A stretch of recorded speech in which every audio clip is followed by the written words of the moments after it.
this is a shakedown.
I'll keep going till my speakers can't blow.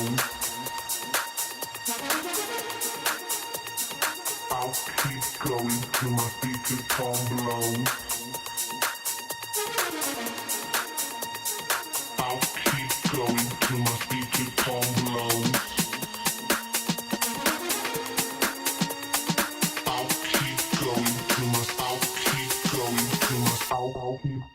till my speaker calm.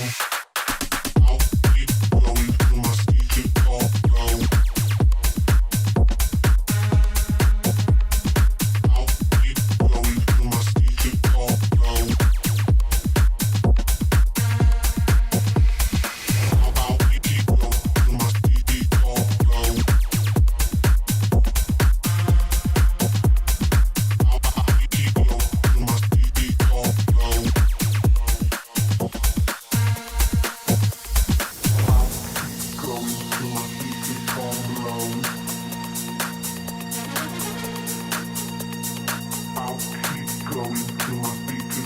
low.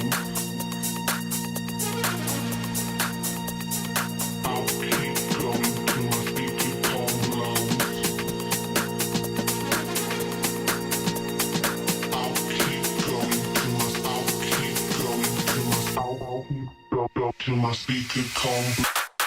I'll keep going till my speaker calm low.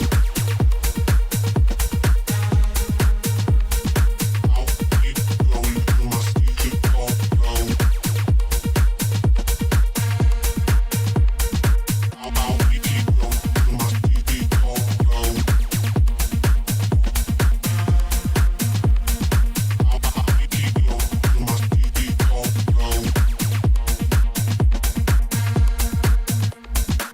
I'll keep going till my speaker calm low.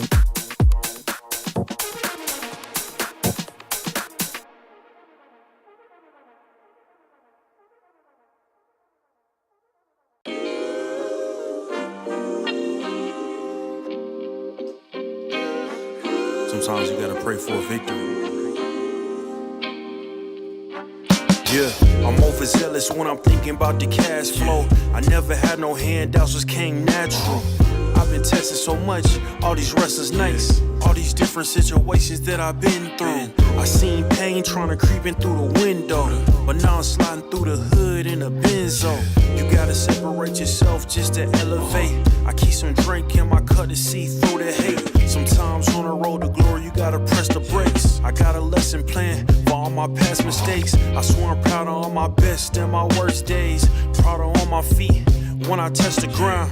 Front of ain't it Beijing, man, ain't know the sound. I know I made mistakes, but my mama proud. Fans scream my lyrics out in the background. They ain't know me then, but I'm hot now. They say life's a gamble, you gotta roll the dice. I risked a lot of different things just to live this life. Life down bad, you gotta pay the price. I've been through hell and back just to live this life. They say life's a gamble, you gotta roll the dice. I risked a lot of different things just to live this life. When you down bad, you gotta pay the price. I've been through hell and back just to live this life. I'm faced with a lot of different choices these days. Do a rock and roll Lex account of Blueface. The whole world know my name off a mixtape. I still got the same brother since 6th grade. G-Wagon red seats, we on Biscayne. Trips to the Florida Keys, we imported these. Thanking God for the life he afforded me. All this jewelry on my body, I could light the hood. I need a brown skinned chick just like Megan Good. Holding up every promise that I ever made.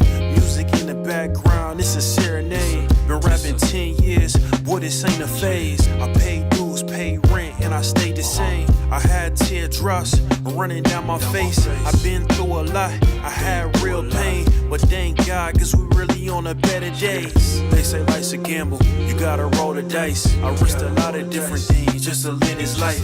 Life down bad, you gotta pay the price. I've been through hell and back just to live this life. They say life's a gamble, you gotta roll the dice. I risked a lot of different things just to live this life. When you down bad, you gotta pay the price. I've been through hell and back just to live this life. What's a life without sacrifice? Sometimes you gotta thank God and just roll the dice. Pacino.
The road to the top is a riddle. What will be my destiny? Money and fame are awaiting, but not enough is raining on me. Maybe I should give it all up. How much more can I take? Out here singing to the heavens. When I gonna get my break? I can run this town. I can run this town. I can run this town. I can run this town. How will I get out of the jungle? Everybody wanna stop me. 10 more steps up the mountain. Now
shakedown.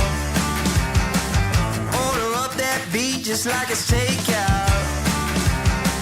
Show me you got soul inside those new shoes, and you can rock and roll with an attitude. So good, so fresh, just the way you like it.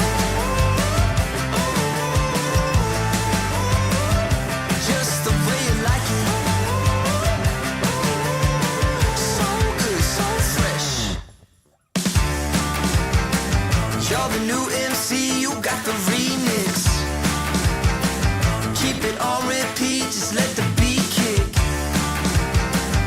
Everywhere you go, you bring a roof down. Everybody knows you got your own sound. So good, so fresh, just the way you like it. Just the way you like it. So good, so fresh. Yeah, you like it, the way you like it. Oh, yeah, you like it, the way you like it now. Yeah, you like it, the way you like it. Oh, so good, so fresh. Get up on your feet.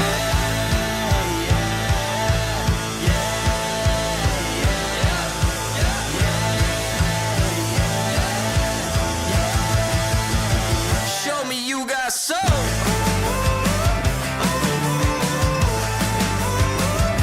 Just the way you like it. So good, so fresh. The way you like it. Just the way you like it. The way you like it. So good, so fresh. Get up on your feet, this is a shakedown.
I'll keep going till my speaker tone blows. I'll keep going till my speaker tone blows. I'll keep going till my speaker tone blows. I'll keep going till my I'll keep going till my I'll keep go till my speaker tone. I'll keep going till my speaker tone blows. I'll keep going till my speaker tone blows. I'll keep going till my speaker tone blows. I'll keep going till my speaker tone blows.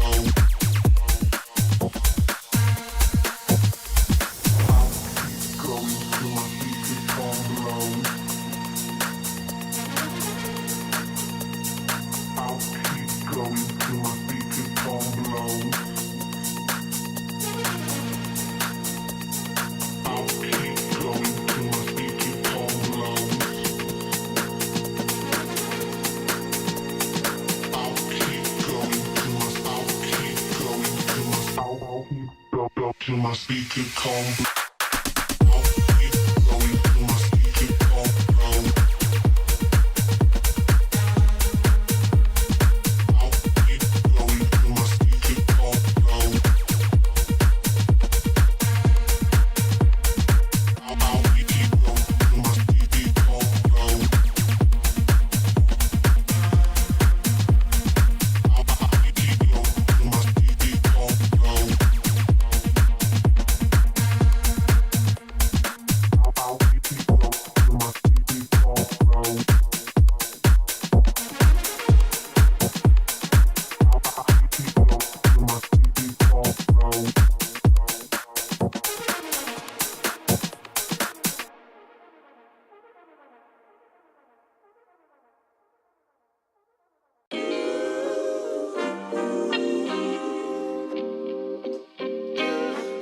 Sometimes you gotta pray for a victory.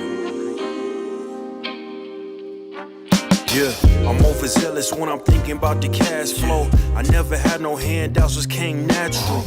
I've been tested so much, all these wrestlers nice. All these different situations that I've been through. I seen pain trying to creep in through the window, but now I'm sliding through the hood in a benzo. You gotta separate yourself just to elevate. I keep some drink in my cup to see through the hate. Sometimes on the road to glory, you gotta press the brakes. I got a lesson plan for all my past mistakes. I swear I'm proud of all my best and my worst days. Proud of on my feet when I touch the ground. Front of 8 at Beijing, man, they know the sound. I know I made mistakes, but my mama proud. Fans scream my lyrics out in the background. They ain't know me. Damn, guys, we almost had this. Thank God it's over. Bored of endless matchmaking? Take your first step towards ECL, experiencing real strategies against teams of your skill. Learn more at fce.gg/ECL.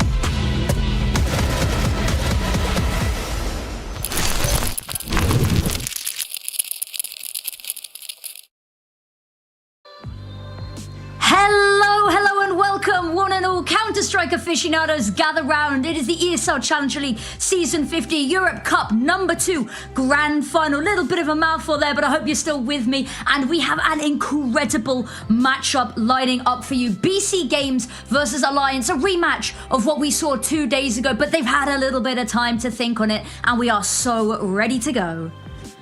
Oh my lord, this is gonna be one hell of an exciting game, and that to come after 2 weeks of very much exciting Counter-Strike already.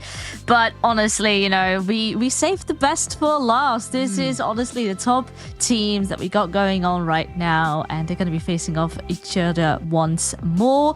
Now, this is the journey that we have been on so far. Alliance has gone completely clean thus far. They even tweeted out saying they've been having boring games, waiting for a real opponent to humble them. So they are calling for a challenge here tonight. They are, and whilst we saw these two teams play up against each other, as you noticed right at the end there, BC.Game's knocked down to the lower bracket by Alliance. That was only a couple of days ago, but if we see Simple play anything like the match that we got to watch yesterday, I don't think this series is going to be as cut and dry. Last time they played, it was, I don't want to call it a one-sided affair, but I feel like I would be remiss not to mention it was a 13-6, 13-3. It wasn't an amazing showing, but we saw them looking absolutely incredible yesterday, playing on maps we didn't expect to see them playing as well. So if they can bring even a modicum of the level of energy and the level of brilliance we saw yesterday, I think we're going to have a lot more of a series on our hand here. Absolutely. No, I was very much surprised with how sort of calm and collected BC.Game looked during that game, even with the whole train slip-up thing going on. But no, they played really, really solid. But then again, they have something to prove, because the last time these two teams faced each other, they lost 2-0, which obviously they don't want to repeat. They must have done their homework for this game tonight, because Affinity, there is a lot on the line. There is so much on the line here. Not only is there the winner of the new system, of course, those of you that might have been following Challenger League for a while will know that this season is a little bit different. Now, there are 4 cups in the season, and the winner of each cup not only secures themselves a nice, healthy prize pool and some juicy VRS points as well, they secure themselves a slot in the regional final. Now, each of the winners from each of the 4 cups gets put into a single elimination bracket at the end of this season to compete for that one single solitary spot in ESL Pro League. So the stakes couldn't be higher. There's still two more chances after this, but for both of these teams, we've seen a huge jump up from previous previous ECL Cups. Alliance took 17th to 24th place last time, and BC Games took 9th to 12th. So both of them huge, monumental jump ups since only a couple of months ago when the first cup happened. Yeah, with that, this is also for them the first time they're earning that lovely prize money as well. And of course, depending on how things go, it could be a little bit more than the other. Now, all our eyes are perhaps up on one particular player here tonight. It is the one and only legendary Simple, of course. For some, maybe a shocker that he's currently playing with BC.Game, but it was a really, really well thought out move for him. He wanted to get the reps in here in CS2 and honestly grind his way back up into Tier 1. And I gotta have to say, it is going pretty flawless for him thus far. A 1.31 rating. And yesterday's game, honestly, he was the star of the show. Yeah, I'm still reeling from that no-scope over on Train. It's just seeing it live, witnessing it, goosebumps, and, you know, looking in really good form. It feels a bit bad we highlighted him as the player yesterday, but realistically, there's nobody else we could have picked. Nobody else has been putting up the numbers like this. I will say we do have to caveat that by in the matchup versus Alliance a couple of days ago when they lost, he didn't post the most amazing rating. We're still doing good when you look at the stats amongst his team and how well Alliance were playing, but we do have to caveat it a little bit. But he has just been on fire over the past couple of months. There is no better place to reforge yourself than the fires of Tier 2. Absolutely. No, I'm very much excited to see what he's going to be bringing to the table tonight. I mean, our eyes are up on Simple, but if we have to look a bit on the flip side, Era has been doing very well on the side of Alliance, and with both of them being in a position of having the ARP on board, I am curious to see who's going to be winning that sniper battle out. Yeah, it was Alliance that were definitely finding a lot more success in the opening duels, but it wasn't really the AWPs that we were seeing do battle to find those opening picks. So I'm going to be a little bit interested to see if that's going to switch up a little bit. The Veto, now we've had a little bit of a sneak peek, and we're going to get to watch it here. Train banned out first, BC.Game probably harrowed from yesterday. Get that out, get that gone. A map that Alliance really like to play, so all normal in the world there. And we're going to see Ancient, Inferno, and then Dust 2 as a decider, which is quite interesting. These are the 3 maps we saw in the Veto the other day. Of course, we didn't get to go to that Ancient decider, but BC.Game's decided, no, we want to pick into it. And that's quite an odd choice for them, because the officials that we've seen them play, we've only seen them play it 7 times in the past 3 months. It's one of the lowest maps that they have played. And most of the time, that's just being picked against them. We don't see them really choose to pick and force that map into the Veto early on. So something's got to be cooking in the back of the brains there for this. Yeah, I think partially it's also due to the way that Dust 2, when last time they picked into it, were very confident is one of the most played maps and most won maps over the past 2-3 months, and it did not go well. No. So maybe they lost a bit more confident, or yeah, it might just be a bit gone. I mean, they're still keeping up afloat for a decider, but they don't really dare to full on go into a rematch just yet. Trying to maybe throw up the stakes a bit higher and go for Ancient instead. I think I like the idea of Ancient a little bit more from this team. I think they've got just slightly better attitude coming on, and you don't really want to be going first into the same map that you got 13-3'd on just a couple of days ago, because they've had officials every single day. By being knocked into the lower bracket, they still had to play matches. They've had other tournaments and stuff going on for both of these teams, so they've not had anywhere near as much time to sit down and have as detailed as of a conversation about what went wrong to be so one-sided last time. There will have definitely been chats, but there's not been any time to put something substantial in place to really revolutionize this. So if you can give yourself a little bit of a better start and maybe float it as that third, everyone's a little bit more warmed up by the time we get to it, I think it's a good play. Yeah, and I think in comparison to yesterday, which was quite a day for both squads, in fact, actually packed with Counter-Strike and playing back-to-back matches, today for both teams, it has been quiet. They have had their time to come into this prepared, to really show their full potential and their best. So I'm curious to see what that version of themselves is going to be looking like tonight. Yeah, I am intrigued to say the very least. And then if we look slightly further on into the Veto, you know, the fact that it's beat for beat kind of a rematch, and Inferno is a match that we've seen Alliance play a lot on recently and had very, very good results, mind you. So I don't want to say that it has to be a win condition for Ancient to be a BC.Game pick, but a very strong start would reinvigorate the hope that maybe a lot of people lost when these two teams last clashed. But here we are, we're done speculating, the pistol round is ready, so let's get into it. All right, let's wait and see what the strategy is going to be here for BC.Game up on the T side. Currently, the squad has gathered over towards A, though there's a bit of quite heavy aggression on the counter side as well. Yupe is already there waiting with a pistol, but he's about to... Wait, I say get flanked, but Era has his back, though there are a couple kills coming in return now. Yep, there are indeed. Equalize the numbers, but everyone is here on this side. A rotate, they've got all the time in the world to work with, and a lovely dink there as well. Era does find one instantly traded though. 2 for 2, we continue. Still got a flash on hand, but Twist, a kid available, buys them so much opportunity in this. If they want to just back away, let them take the space, but I think the decision to rotate going to be called early here. Ooh, look at Twist. There's a lot of time here still to work with. And Twist is definitely accounting for a rotation point now as well. They decide to double up. But mid is not the answer. No, they go the long way around. It's a good call. That keeps the cities guessing.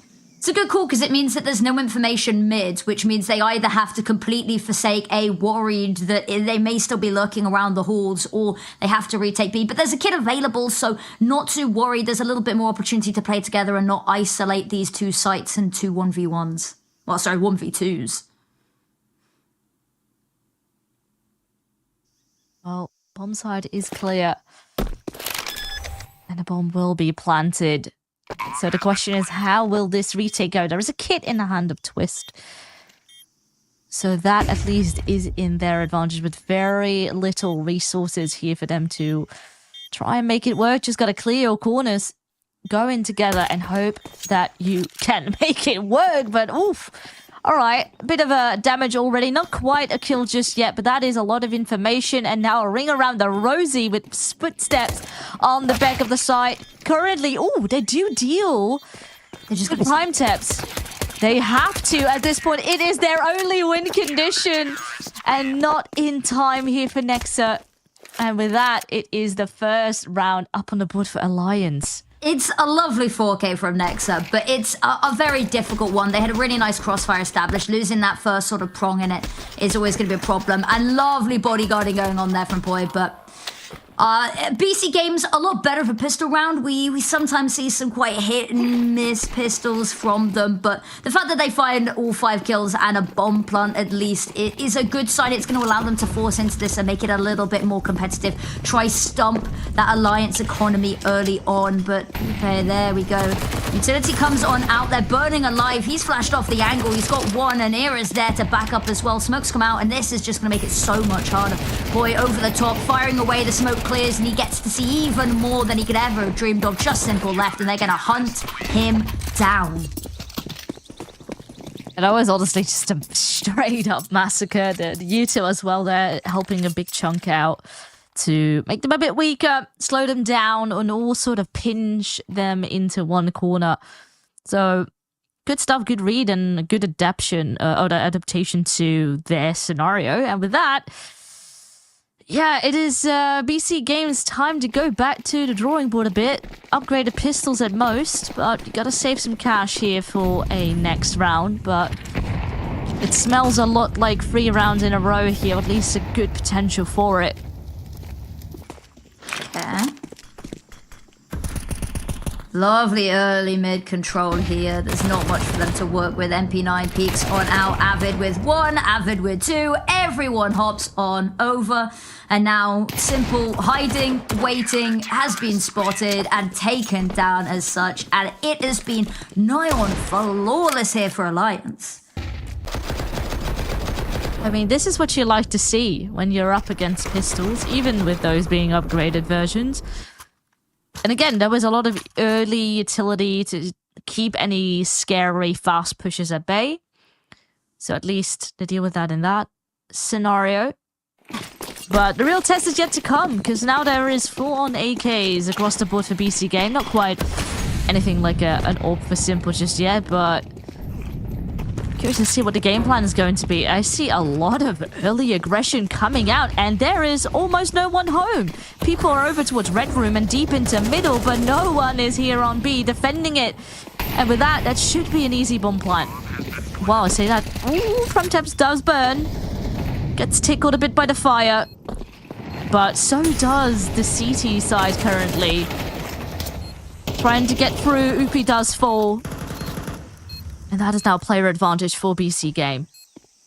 Yeah, there's no utility left now, but Nexa's gone all the way around the world. That's going to pull out so much of the attention. Boy's got 1. Nexa has to just back away here, but looks like they have done just enough to force them off here. No way to get back into this. Going to go hunting for as much as they can, make this burn as much as possible, but they are not going to be able to walk away with a round here.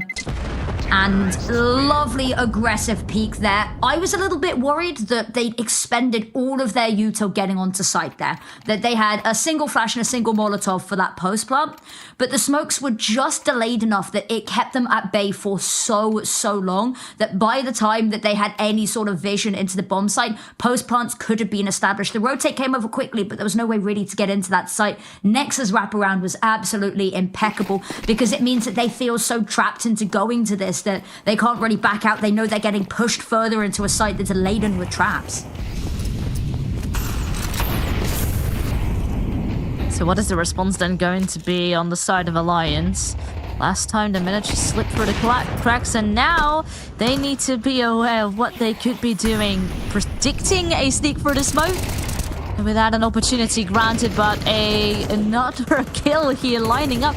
It's currently BC.Game trying to have some of these individual plays that they hope to rely on, but they're currently not quite working out for the squad just yet.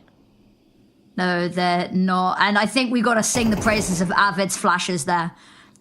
Both of them have monumental impact on players that they know may have managed to slip the net on the timings there. They both get caught out in the open completely fully blind. So Avid, huge props. No kills to be found, but every single one so far has had his name stamped as an assist very firmly. Now with 45 seconds left on that clock, gonna regroup.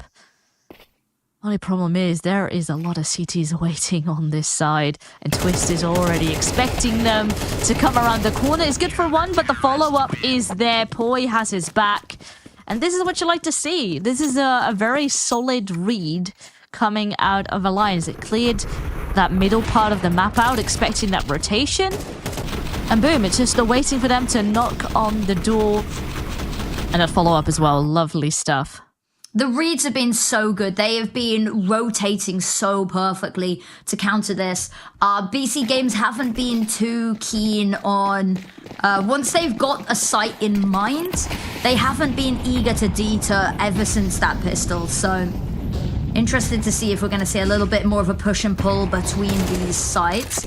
Not when they can't get mid control and the flashes are so good. And, oh, look at that peek out. Double peek from Donut. Actually, both of them are going to down, and that's a bit of a problem. Two-player advantage, even more weapons picked up, upgraded. Here on the AWP here, having to play so passively, and they've probably got a little bit of an idea. They haven't cleared this far back, but the moment he drops down, it's going to be her. Twist with one, Era with another, and they can start to whittle away these numbers, but no bullet in the chamber to deal there with prime taps. Avid hops on out for one, sprays away for the second, and now just Simple left, and he's so far removed from the situation as to be untrue. Oh, he's got to make a bit of noise here. Oh, and a smoke to follow it up. That's a good spray for the smoke. That gets the initial player. Now re-defuse. Oh, not quite though. He's not... Oh, he doesn't remember where exactly it is planted. That is so rough, but... honestly, considering sort of the resources they had, it could have really gone either way. Yeah, the opening picks went so well for them, and we talked a lot about this previously, and in other series, is their inability to convert opening picks. I think was something that we sung a lot of. Well, we talked a lot about yesterday. Is that sometimes early fights and they wouldn't be able to spiral the 5v4 into an actual victory, but. This time, difficult to start with. They did have a whole lot of utility. They get a good start. They do a little bit of damage. They're calling a timeout here, I think, nicely timed. It's starting to slip away from them a little bit. Both of these teams have ever so fractionally better T sides than CT sides here. So it's one of those that you want to get as many rounds on the board as possible, knowing that you're ever so slightly weaker on that CT side, but you don't really want to leave it to chance. I am hoping that the utility that BC.Game got on their backs now is going to be making a difference. Because last round they got quite close with just pure aggression and individual picks. But now I feel that they need to really get the map control going, because that is honestly where Alliance has been shining and been quite scary. Ooh, through the smoke, and Poi makes it work. Obviously his position is now compromised, but they keep walking through it, giving him the smoke advantage. I mean, maybe they're not quite done with it yet. They will eventually find Poi, but not after there's a player advantage secured. There is a lot of damage upon two of the remaining players for BC.Game. This is far from an ideal start. Yeah, so far from an ideal start as to be untrue here. Looking down the barrel of already losing at the half, and there's still, 5 more rounds to go.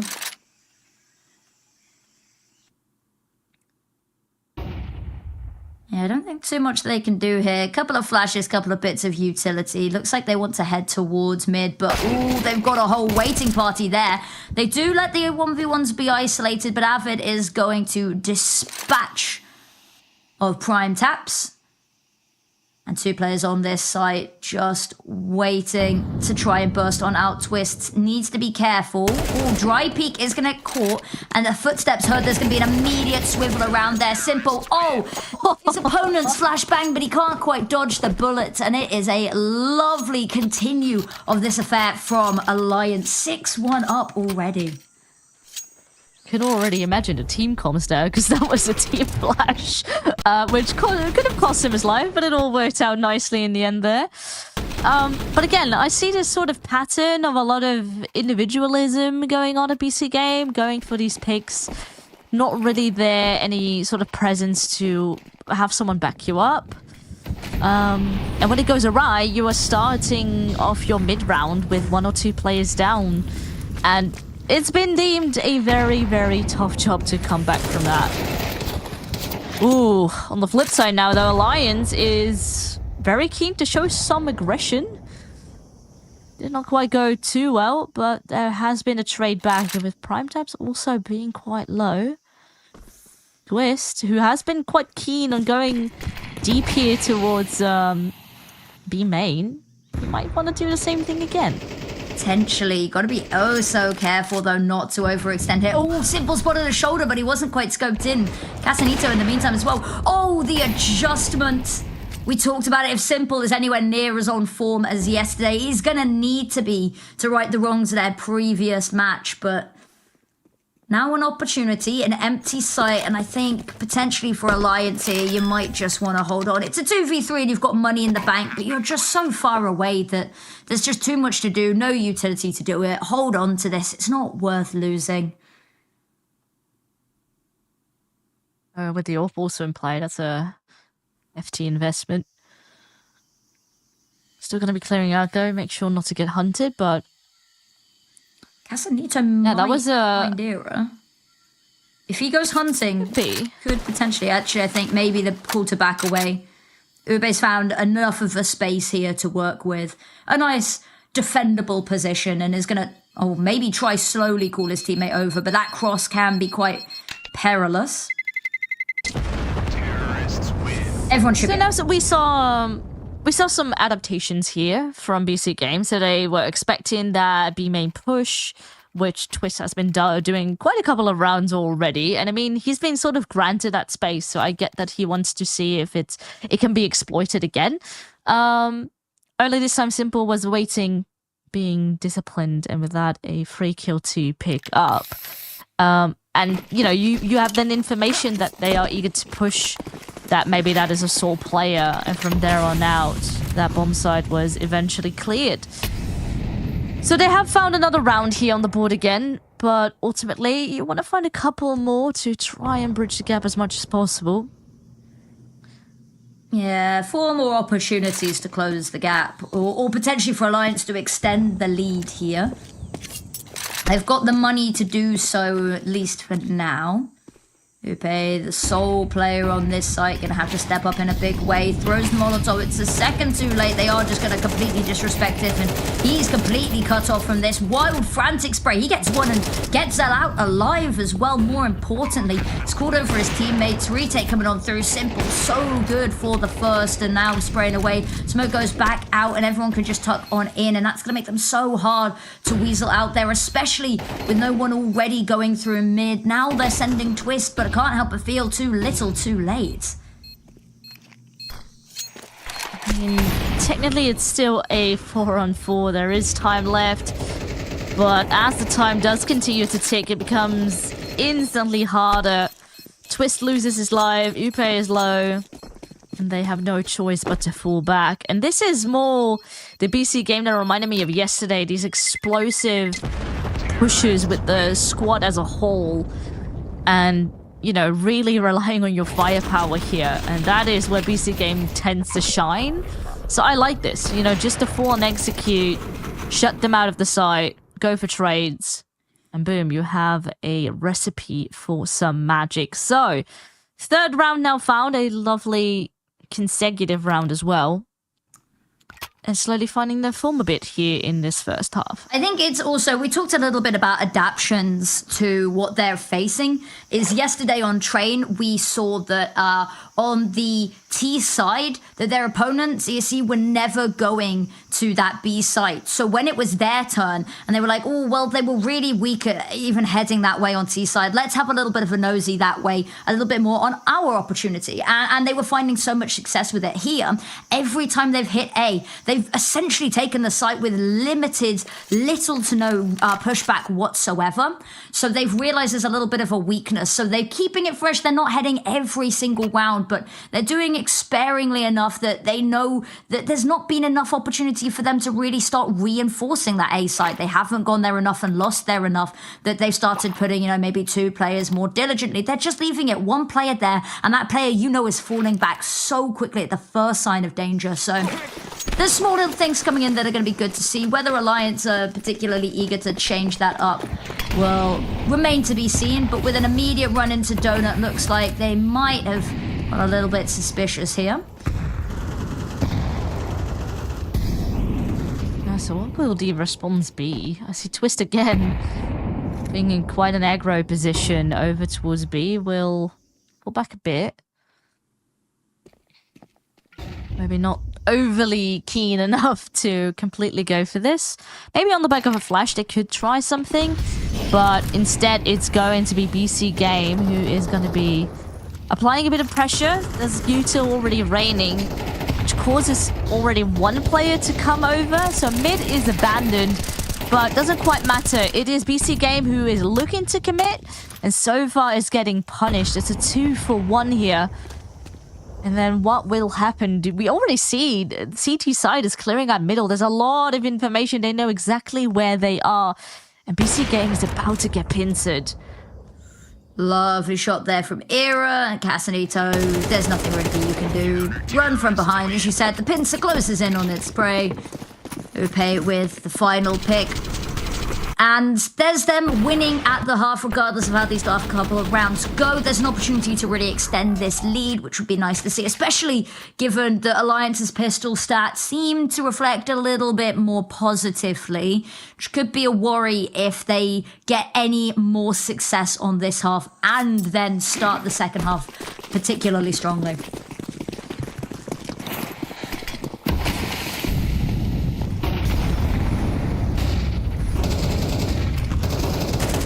Oof. And he already loses his life. But there is a trade to come through. Poi will fall, and, well, the pushers, they are back in the building. But I do like that they do this with 2 players in comparison to just leaving Twist to do this slowly. They're going aggressive, they get early control. And even though the bomb is about to exit over on A, they got a large numbers advantage here. You can see sort of the anxiety on the side of BC.Game. There's a lot more angles to clear out. They're slowly pincering the longer the round goes on. They do manage to plant that bomb though. But with Simple tagged and Prime Tap's taken out, it is only waiting for the seconds to pass by. And with that, it is also an 8th round secured. Yeah, I think the retakes have been a little bit shaky at times from Alliance during this series, but that's only really been when the smokes have been at play. The smokes have been what have been causing them huge monumental issues. They lack those, they lack any ability, and Alliance just want to run in and take the fights and seem to be unstoppable in that sort of capacity. Now, one final round of the half, 9-3. We talk about, the Zonnix law of MR12 or 4-8. Either isn't the most amazing start for BC Games, but a window of opportunity, just a leg up would be nice, but the buy is a little bit here and there. A couple of Galils in the mix you never like to see. A couple of opening picks could upgrade them swiftly, but they're not going to be given these fights. Currently stalled by the incendiary. Ooh, getting sprayed through the wall. I mean, when you make a lot of noise, you can expect players to be ready for you to fight and try and hang on up close. But they deal with that pretty swiftly, and with that, it's only 3 CTs remaining. Sure, a couple of knee damage left and right, but the kills do reign in favor of the T's. It's only Upe that is left. I mean, it needs a miracle here, but it is not going to happen, and we end here with 4-8.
Welcome back. That break felt like an eternity with the action being so high stakes, so high impact right now. And straight back into the game we go. 4-8 is where we left off. It's where we're going to pick you guys back up here. A pistol round would be everything and more for BC Games right now.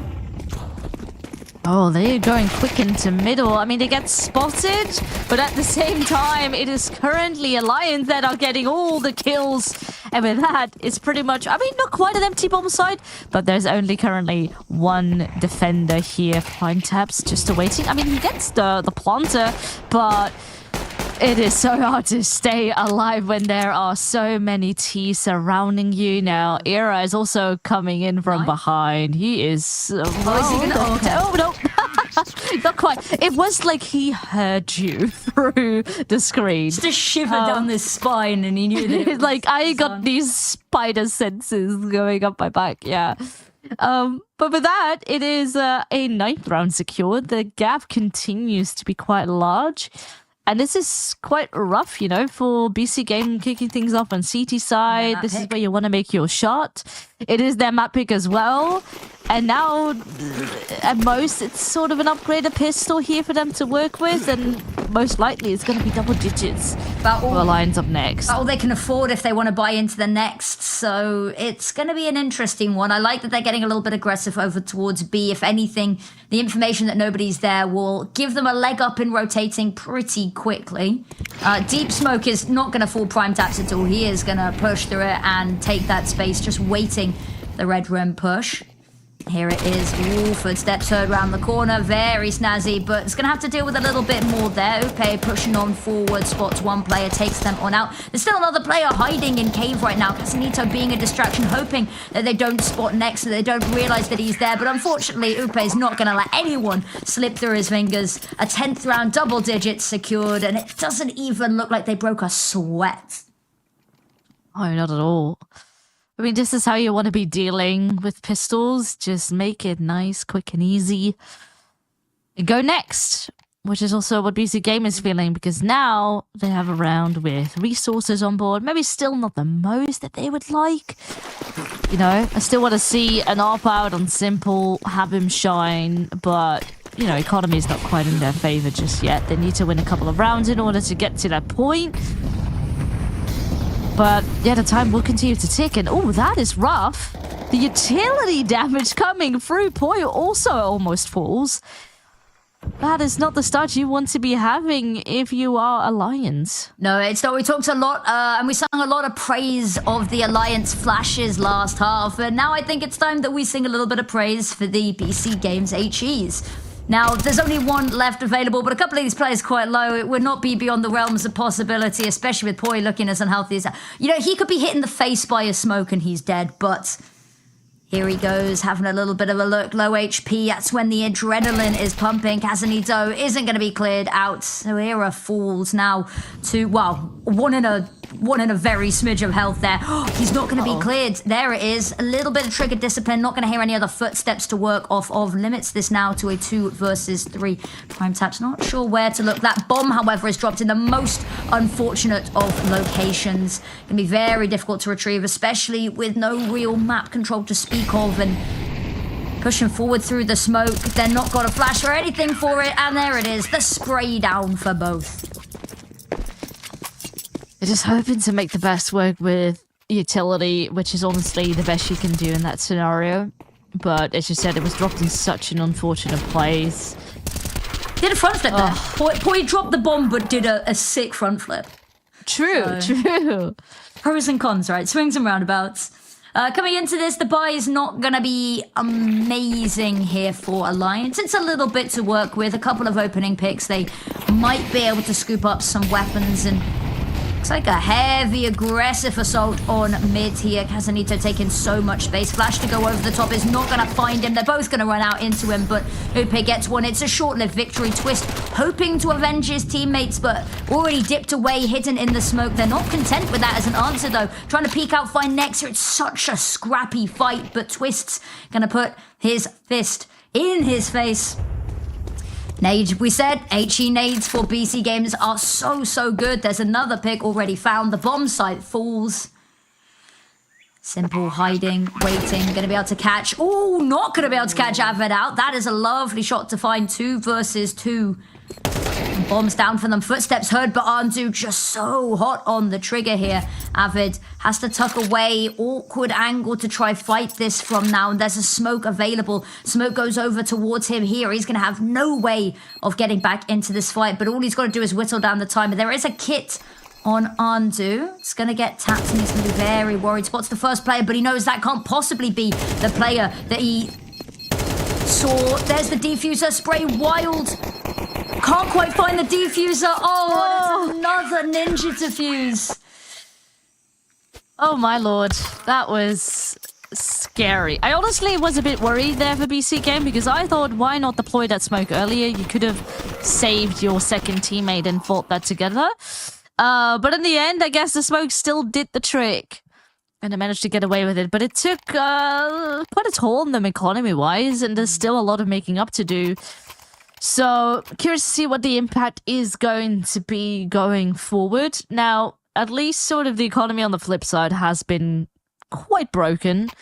It is Avid with an AK, but the rest is going to be struggling quite a lot more. Yep. Yeah.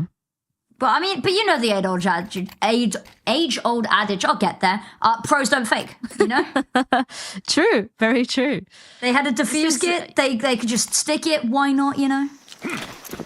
I mean, it was honestly maybe the one win condition there that they needed. Sometimes you got to go for it and make it happen. Now, new round, new chances. But the Lions certainly at quite the disadvantage here. So far, just taking it nice and easy. They don't have a lot of resources for utility. The smokes that they've had, they've already deployed them to maybe cause sort of confusion as to what the game plan is going to be, and that they might maybe have more resources than it is actually true. Yeah, that one smoke already expended. They didn't get too much map control off the back of it, and I don't think the confusion tactics worked at all against BC.Game. Andu spots a little bit of commotion, decides actually just to back away there. It's not worth the early fight or the risk of losing that opening duel. Era's taken so much space, and they've been given so much respect here, but they know that they're just against pistols. They know that there's no reason. Oh, the 3-person boost over the top of the site, but the issue is no one's showing themselves. Andu, head spotted, probably very confused about where he died to. There's the first prime taps. Spots a lot of heads, can warn Simple, but they're not going to clear him out. He gets one, he sprays down for the second, and between the two of them, they crunch down on this fast-paced assault. Avid, the last player left alive, desperately trying to bait somebody out here, but knows just needs to get the bomb down. At least it's money. At least it's trying to put a little bit of a timer over their head. Has a weapon in his hands, but unfortunately, Nexa takes his head clean off his shoulders. I mean, it almost got too close for comfort. It was that Simple had the spray down, and he was left uncleared for quite a while. They clear him out. Get the round. Yeah. Eventually, but in my opinion, it took maybe a little bit too long. Like, there's 3 people looking one direction in that scenario, with the rifle being one of them. Like, ideally, you know, you leave 2 pistol players to go and charge, and then the rifle has to clear out the other corners. Maybe a bit of miscommunication. Maybe just this was meant to be the game plan. They got close. Not quite close enough to make that round work, but it's back with all rifles across the table. Time for another chance. Another chance indeed. New dawn, new day, new round. Smoke goes out over towards A, and it's going to keep all of these BC.Game players safe for now. Andu's taken so much space there, and actually it's meant that Avid's just going to go and meet up with his team. Unfortunately, with 3 players over towards B and no information mid, they're going to have to be careful when they clear out mid here. If they choose to rotate, which is going to be precious seconds that it buys. But actually, the stall here on this A site has been magnificent. That scared them, actually, because they had the setup to go for it, but once they, you know, were delayed, they were like, you know, this is not worth. Let's fall back and see what we can do. Now it's 2 for 1 here over towards middle. Player towards Red Room falls as well as short. Now Casanito falls towards A, and it's becoming a bit of a slaughter fest. Alliance is very quick on that trigger, leaving just prime tabs by himself all the way across the map. And with very little funds, there's nothing he can do but to try and hang on for dear life here. Should be able to. None of these players really have enough economy to want to go hunting. There'll be a little bit of a poke and prod as they find and clear themselves an exit path. Actually, looks like Poi's having a bit more of a nosy, but they won't go too far. I got worried for a couple of reasons in that round. Is that they had next to no map control for a lot of that. And they ended up, you know, everywhere they went, they ended up facing so much resistance and having to be so fluid going back and forth. But actually, the fact that they just managed to leave somebody behind spawn, give themselves a little bit of a rotate buffer, worry about flank watch and all of that, gives them the safety and the security and the confidence more so to go for this. There's been a lot of not clearing going on in some of these instances as well that might need tightening up just a little bit. Sometimes it's one of those things that just slips your mind that, you know, Simple might be hiding in a little bit of a cubby, or somebody might be on the left-hand side, even if it seems a little improbable. When time's getting a little bit lower, that can really weigh on your mind. But a situation like that, maybe not as much the case. Money, not doing so hot right now for BC Games. They've really got an option on their hands here. It's force something together, cobble something kind of weak and, dare I say, pathetic together for this round. It'll be MP9s and limited utility, and then allow Alliance to get 12. Or try hold on to as much as they can in this round, and then fight for overtime.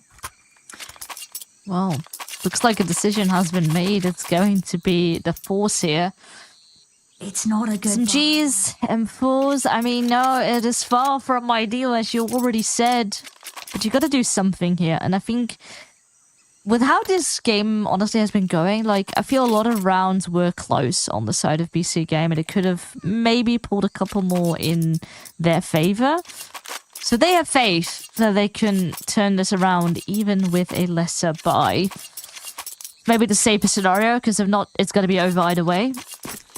So I do see the reason as to why they want to fight now. I can see the reason, but I'm very worried about it. I think that a call had to be made. If they lose this round, it's not going to be too hot. But Prime Tabs, I mean, putting any doubt that I had to bed instantly. Has Nexa there as a bodyguard, so they can both escape safely. Era's going to be doing their due diligence to clear out these closer angles. Nobody's still hanging around. They've vacated site. And actually, with so much mid-control, they can call players back now with no immediate danger and reinforce these sites. Era's got one.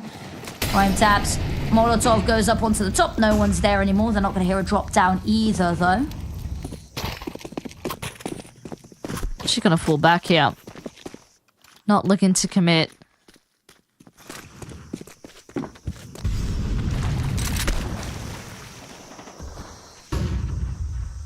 So what is the approach going to be? Because I do leave a player behind.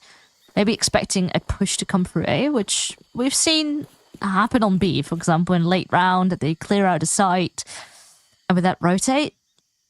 But you do have a player disadvantage here if you are Alliance. He's the risk going in with this just to, and well, he is trying to, but Simple is holding his ground. Not quite for a second, but the trade is immediately there, and it's just Era now, 13 HP, and honestly, I think he can be lucky if he manages to stay alive, but actually he will be able to do so. Gets the kill, and is falling back. Bomb's on the other side of the map, and actually I think Prime Tap's here. Ooh, lovely shot, but 7 seconds. Can't find the kill, can't find the bomb. And actually, you know what? I will put my hands up, take back everything I said. The really weak buy gets it done, and it's the umps, it's the MP9s that really are successful here. I think, and huge kudos to the observer here, pointed out the AK that had been dropped earlier in the round, that they go back and find. I think maybe a little bit of a, sort of they hop on up to the boost and then find it and go, ooh, actually that's a nice little bit of a surprise, but... Timeout called, because now there's a little bit of a worry for them. Their finances looking potentially mortal here. Oh, please, Simple, do not sell this weapon. Oh god, well, how the mighty yesterday we were excited for a shotgun, and it didn't quite pay off with that. He's gone from the AWP to the pocket AWP. Or is it a pocket AWP? Just sort of... unscopable AWP. Yes. Close range death machine. That's what we call it. If they want money, it is a cash farmer. Absolutely. I mean, he's been playing close range over towards B, so I can see him, well, so far tucking himself into Cheetah. Casanito is going in aggressive, good for a kill. He knows there's a second. So maybe it will eventually be time to shine for Simple, and actually just looking to play up close, just jiggling around the corner. Can't get too aggressive because then you have a long range battle ahead of you. My patience will or might be rewarded. Now, on the flip side of the map, Prime Taps is maybe in a bit of trouble. He's actually keen to go for a fight, but he gets upset, gets caught on the edge of the smoke. And with that, the lead will be greater on the side of Alliance. But Upe does fall. Nexa has actually a good position here. Goes to sneak on out. And if he gets that kill... Oh, but he won't. That it can really greatly cost BC.Game. I mean, he is by himself. He wins these. It depends on what the decision will be for Alliance, honestly, because You've got all of I'm not sure if they have spotted Simple. They should know that he is the B player. He's been on B the whole time, and they've cleared out all of A, but this bomb still isn't any closer to getting That planted. bomb is anxious. Is very much thinking that Simple is going to be behind them. And I mean, I would be scared as well if I was playing up against Simple. I want a player that would like to get in your head. Yeah, I want to get a move on. Like, I know that they've got opportunity. They're leaving this really close. I mean, 10 seconds? No. They've got 10 seconds. They should be fine, but it's just an unnecessarily long time to wait. Yeah, but this really shows sort of like the little demons inside their own heads, you know, that they are currently fighting. It's not even Simple. There's no immediate danger, but it's just the thought of what this man can do 1v3 that is stalling them for so long and making them, well... If only they knew what weapon he actually had, because I don't think he got spotted or hurt that entire time. No, he didn't. You're saying that there's so, you know, I think you would be though. 1v3 versus the god of Counter-Strike. You're like, oh god, he could pull this off. He's done it so many times. But what you don't see is that he sat in excavation with an XM. Yeah. Yeah, to us it looked a little silly, but I get their understanding. Like, it was especially, you know, certain players were low, they were all kind of spread apart, and that the bomb essentially was by himself. So I get they took their time making sure that it was all clear. I'm so confused why they thought there was still a player in cave, though. Because they had somebody over in CT, and they'd cleared the whole of A site, but still at the end they molly in towards cave? Yeah, I am... not paranoid. You know, maybe they haven't cleared. Yeah, I mean that was very clear from how that round was played out. But you know, we got a new round and they are up on 12 as we speak. So they only need one more to finish off this very first map and to upset them. Because it is BC.Game's map pick after all. So far though, a good start on the CT side, even with them having lesser weapons. And they've not been able to recover that one weapon that they just took down. And there you can see actually Ira's passing it on back to make sure they can't get their grubby mitts on it. I like that. That is very smart. Still though, you are player down and it's gonna be a calculated play here, I assume. You have your resources still left, some smokes, mollies that are gonna be deployed now. Oh, well, Prime Tabs is not quite caught in the fire, actually. He is tucked inside, but they are getting caught by the bullet firing. So far, so good. There's good damage up on Simple on the rifle as well. He might get boosted over the smoke. Casanito here. Oh, he's been sensed. He's been taken down.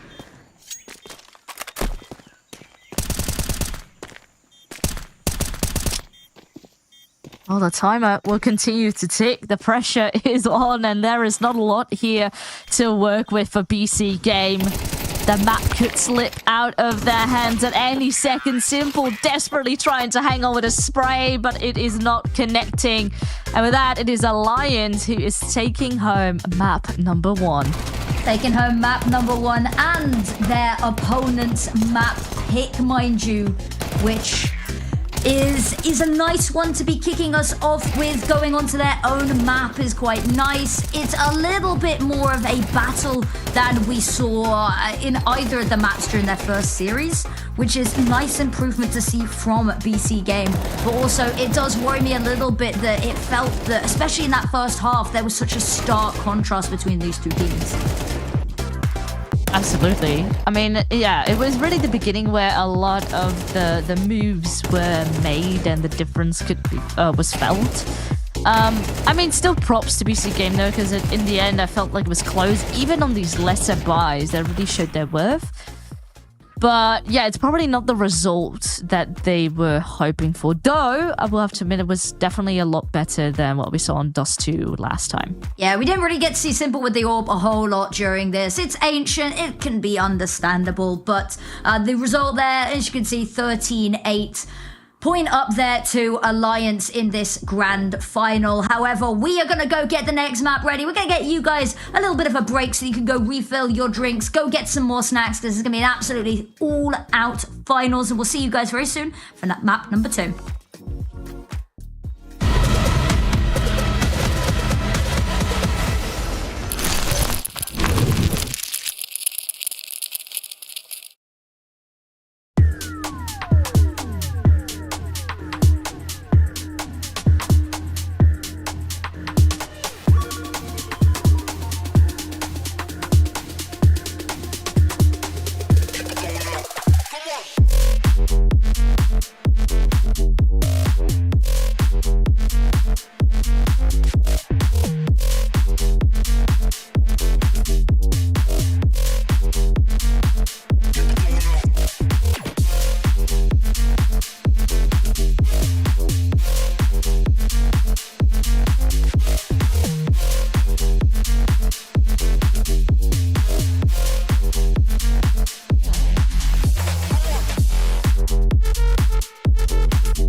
The road to the top is a riddle.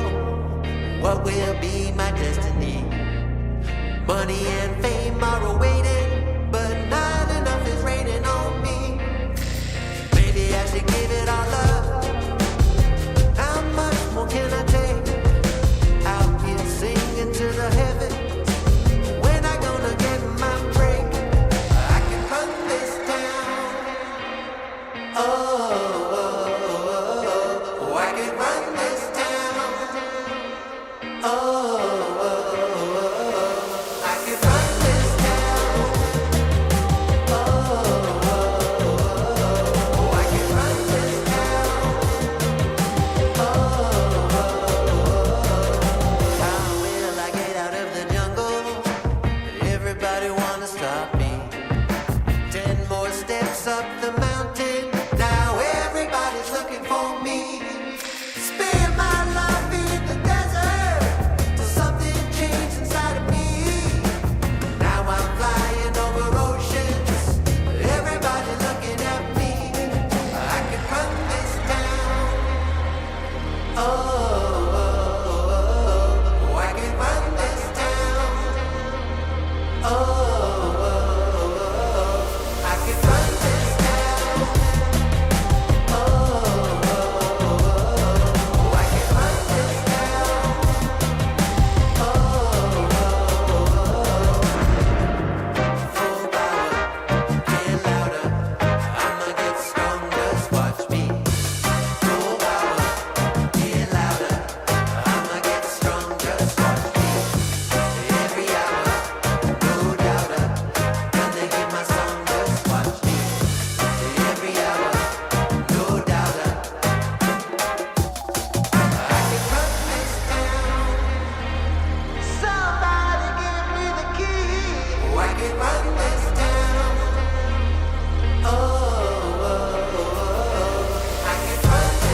your feet, this is a shakedown. Order up that beat just like it's takeout. Show me you got soul inside those new shoes, and you can rock and roll with an attitude. So good, so fresh, just the way you like it.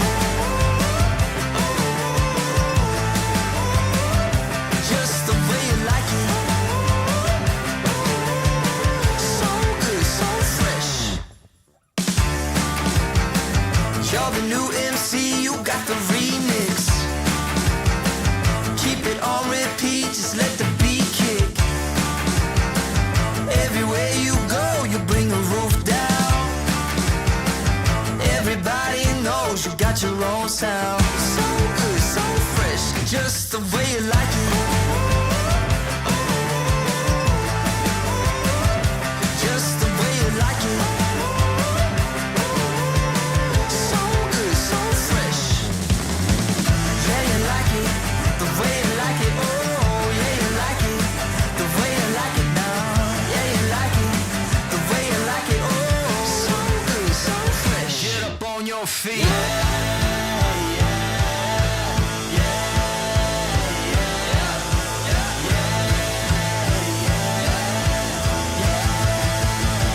Show me you got soul.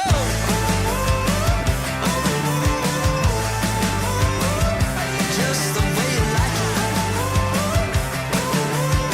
So good, so fresh.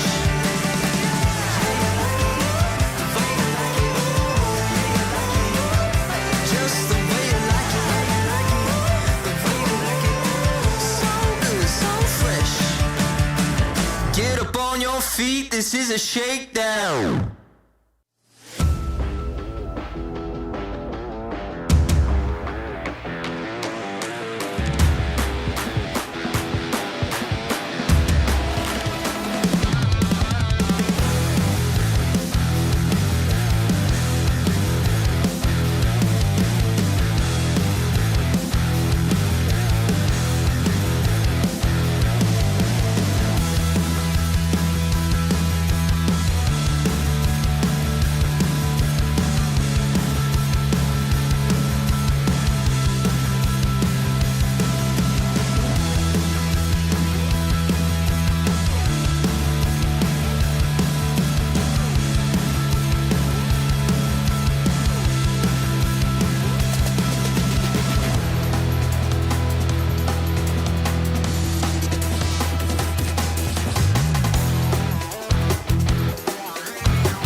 Damn, guys, we almost had this.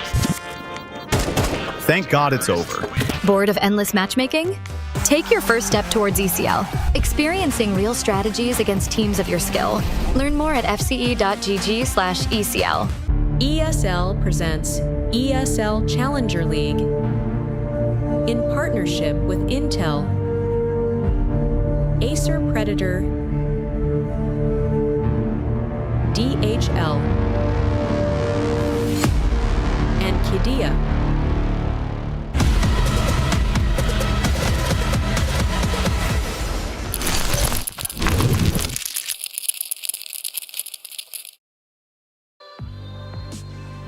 Break is over. It is time to get ourselves into map number 2 between BC.Game and Alliance here in this grand final of the second cup of ECL. Now, we've already had map 1 going on the way. It was definitely a closer affair than the last time these two teams faced off against one another, but now Inferno is awaiting us once more in a lovely rematch, and I'm curious to see if it's going to be as close as perhaps the last map was. Yeah, I would be interested to see the last time that these two teams played Inferno versus each other was a couple of days ago, and it was a 13-6. It was actually a very even half here. Alliance, it was their pick again. They had a 7-5 lead at the half, and then essentially a flawless CT side. So the key this time, I want to see a stronger CT side. Has to start with a pistol. Their pistols haven't been amazing today. Now is the time to get one on the board. Exactly. There's definitely a bit of pressure for BC.Game to do better than their last affair. Even though they have reached the final, in order to secure yourself a spot to regional finals and to really get the prize you want, you need to be the one winning this battle out. The decoy going out there as well. I've been seeing a little bit more of them recently, and you know what? Not complaining, but decoy causes some sound over towards B, but now that that's over, it's going to start causing some questions. Prime Taps needs to step up here. These two players luring them away. Prime Taps trying to distract long enough for Casanito not to be overrun, but overrun he is, and they're not content with that. They want to push Archers, and Andu goes down. He hits the dirt.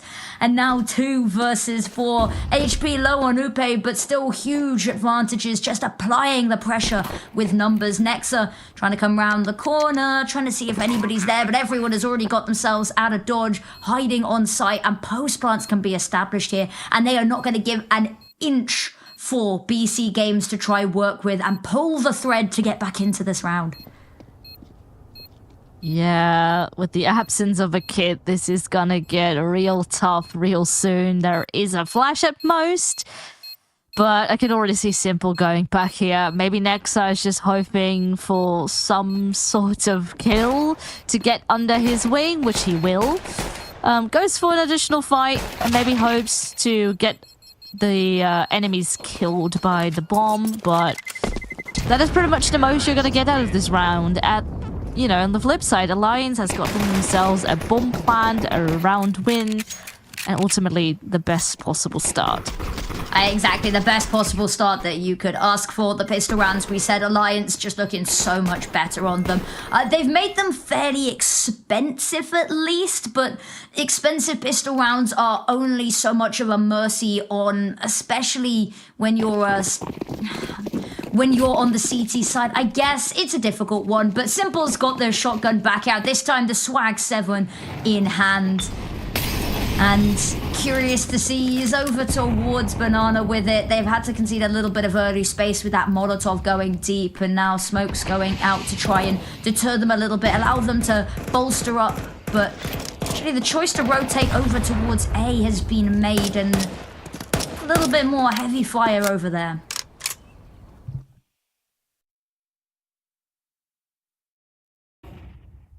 Taking their sweet time. So far, bomb's still dropped over towards Team Ramp, so can still go anywhere. Just looking to explore the map a bit, put pressure up on those CTs. Playing up close and personal. Whoa, but spotted on the edge of the corner there, and Andu falls without having seen a single player. I mean, certainly he's heard the footsteps, heard the shots, and that means pressure is coming right up The rotation has come in the form of Simple, who is playing with the lovely Swag 7 around the corner. Ooh, a bit of team damage there. Not quite in favor, but still a player advantage for Alliance. And with that, a bomb will be planted. And it's especially the utility here that is going to be making this round so difficult for BC.Game to get back into. Exactly. The smoke over towards Church there, and then they throw an even deeper one as it's fading, which means that they're pushed even further back. There's nothing they can really do there. They just want to keep hold of these weapons because it's going to be all they have going into the next round. Ube is really going hunting for a couple of these. Might not be able to find anyone, barring potentially prime taps, but he's tucked in nicely, hiding away in the bar there, but... Conversion on the second round, they keep it clean, they minimize casualties, and they take away a couple of the weapons for BC Games.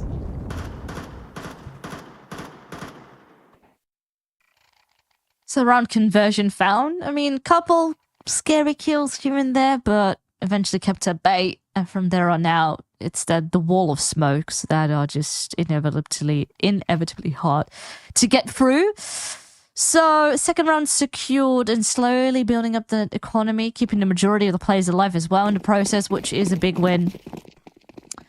So far, a good setup here to kick off their T side and maybe slowly but surely march towards that victory here tonight. I mean, it's still that mixed buy that BC.Game got in the bag, which could still be dangerous. We've seen that on the previous map as well over an Ancient, where sometimes the cheeky pistol that goes unchecked could do loads of damage. Oh, that is rough. Nade not only does damage, but will make the smoke disappear. Simple. Nope, not gonna happen. Upe waiting. What are you left to? Yeah, they've been allowed to isolate all of these fights. They've been peeking one by one there. The banana control is absolutely incredibly taken. They do still have to plant the bomb here. Casanito's taken a bit of an interesting angle, but unfortunately the further he pushes here, the harder of a job that he is going to have, especially when they've already taken the first steps towards that A control, that apps control. Era finds the last pick and a 3-round lead. But money in the bank, we're finally going to get to see all guns out, though because they haven't been felled, a lot of these Galil still in the hands of Alliance, so they might come into this actually a little bit weaker in the arsenal department.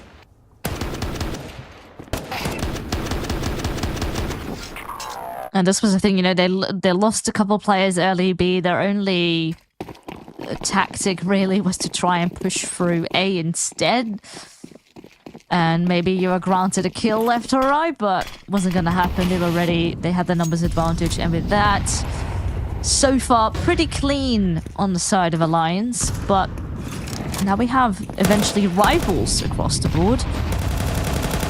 And what is the plan going to be? I mean, Andu goes for sort of a similar play. Oh, but Alliance 2 players up. Wow, luck is on his side this round. And with that, I mean, that's a gift. He's backing off. Maybe needs to be a bit careful. He is half HP. But a 2-man lead. One way to start off a round. He's half HP, but he's got, well, I said he had all the teammates he could ever want around him. They've actually gone over towards A a little bit more, knowing that B's gone a little bit quiet. It would usually be at that point that if a team was going to rotate, they'd be looking at it, but they haven't chosen to do that. Another smoke comes out, and it's just stall after stall after stall, but I don't think they're going to want to respect the smoke. HE goes over utility of their own to try buy the space, but next they're going to pop out the perfect time, not expecting it. Fully blind, only get to one, but has done so much to hamper their attempt here. Andu still lurking around on site. We said he's half HP, he's been half HP the whole time, spraying, hoping he can find the bomb planter before it gets planted. Can't do so, but they are just gonna dogpile Avidir. There is no getting out of this round alive now. It's just a matter of who finds the pick first. They're swarming, hunting. He ducks his head down. They know where you are. There's no point hiding. He does get one, actually gets a second, but there it is, prime taps to finally put an end to the shenanigans. Yeah, it was honestly Andu there lining up the double kill initially over towards Banana. Yeah. Which did the trick, you know, it's an early advantage which makes it inevitably so much tougher to get onto side, which, sure, they did eventually manage. They got a bomb plant still out of it, but not the round. The damage had already been done. But with a reinvestment coming through, an orb will come out in the hands of Era here.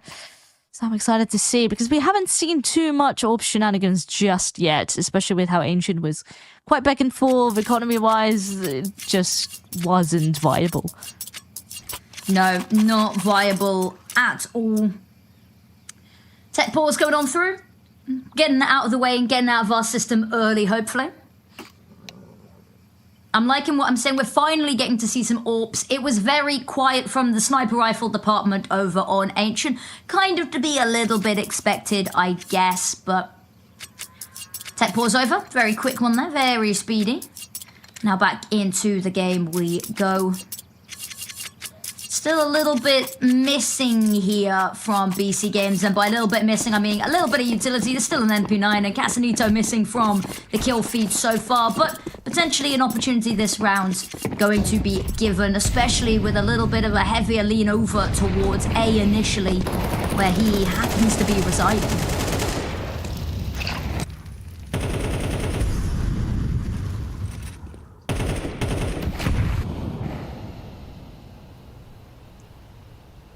A lot of noise down in towards middle and smoke in return. The eyes certainly are up on this part of the map. Meanwhile, they leave Banana so far pretty quiet. I mean, it's the orb just holding out for any pushes. Twist now maybe goes to explore it a bit. No one actively spot on the close corner. The noise certainly has been heard. And now moves will be made. Instead of Banana, they will go into bracket. A flash forces the roof player to jump away, duck into safety, and now he's getting shot from behind, and this is getting tricky. Left and right, there is players everywhere trying to swarm and conquer A, and so far job has been done. Well, almost. Time for the bomb plant now. I have to reposition just to make sure that no one's going to get killed and it's going to be a clean round. Oh, Twist, there's no way that he expects it. Oh, wait, no. Oh, no. Oh. It's a good call that even though that they're so firmly planted on A, he still checks that, because we were criticizing a little bit over on Ancient that there were a couple of instances where not checking corners, not checking the sites fully had spiraled rounds quite substantially. Not gonna happen this time around, but look, I mean, they've got the money to go hunting at least a little bit here, so gonna try to take away a couple of these weapons, knowing there's at least an AK in the hands there. There's the first taken down. Anzu now the last left alive, good for one. I think Avid, though, wants to avenge teammates. Oh, he's not being heard, just round the corner. Not gonna be saved by the bell this time in a fourth round. A lead established.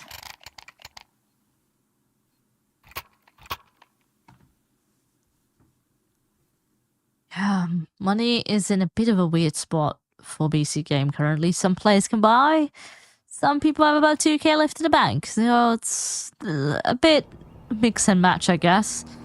And with that, there's also a timeout now being called, because that single round one in isolation, it's not great for the team's stance currently. I mean, the pressure as well, it's continuing to build up. They've lost their own map pick, and this needs to be the time to shine. Needs to be a time to shine indeed. And they know it. They're calling a timeout to have a discussion about how they buff this team to be able to shine in the way that they need to right now. It's not necessarily going to be on this round, as you can see from the buy. It's going to be P250s, a Desert Eagle, and very limited arsenal to work with. However, looking ahead to the future, how they can claw this back a little bit more, use this round to limit test potentially. And now Nexa running on over, smokes to go out, not looking particularly eager to go too aggressive. I say that into Banana, runs through his own smoke. Anzu's going to find one with the fire, Casanito with another. And look at that peek around the corner. Era not expecting somebody so close, and they've whittled this down. The weapons should be able to be recovered in a second here. Actually, players on A site nowhere near the weapons. Peg has a chance here, walking onto the lesser defended site, armory-wise.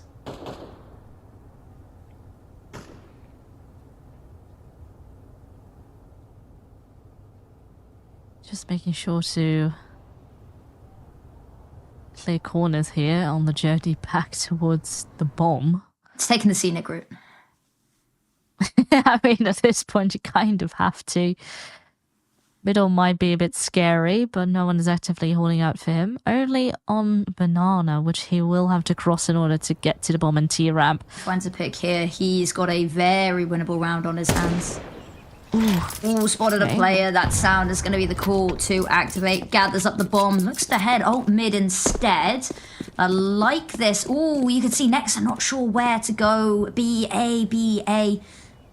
25 seconds, he's going to have to be so quick, and I don't think it's going to be doable. All it's going to take is a single pick to stop him. He's not going to be able to be quiet about this now. He's going to have his location broadcasted loudly for the whole server to hear. And look at this. There's no way he's allowed to plant here. Finds the first pick, can't quite get the second. And there we go, spiraled the round. And actually, we said timeout called, had a little bit of a discussion. It's not even the long term they're looking at. Set plays coming out into this round. Era gets the first there. Unfortunately, maybe a bit of a miscommunication. Wasn't expecting a player so deep at Banana. He finds a pick there. Round maybe goes a little bit differently, but that's not how the cookie crumbles. Oh, exactly.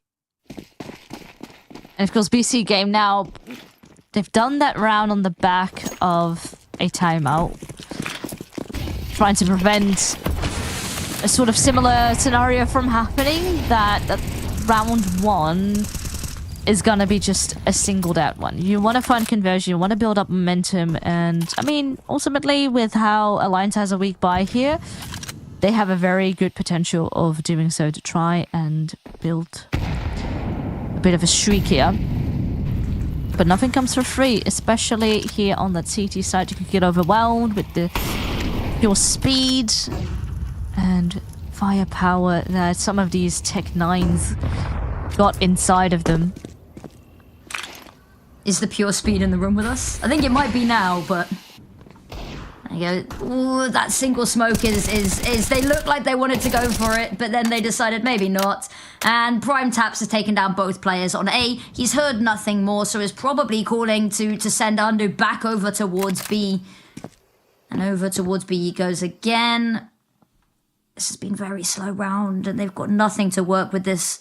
No utility. They just have to take the fights dry. There's the first. If they can find Nexa, but a perfectly timed peek out here, they're not going to be looking. There's the first, and can call over his teammates from behind. Nexa goes down, but Andu's there and waiting, and they crush this little bug of a fence before it can even really start to form.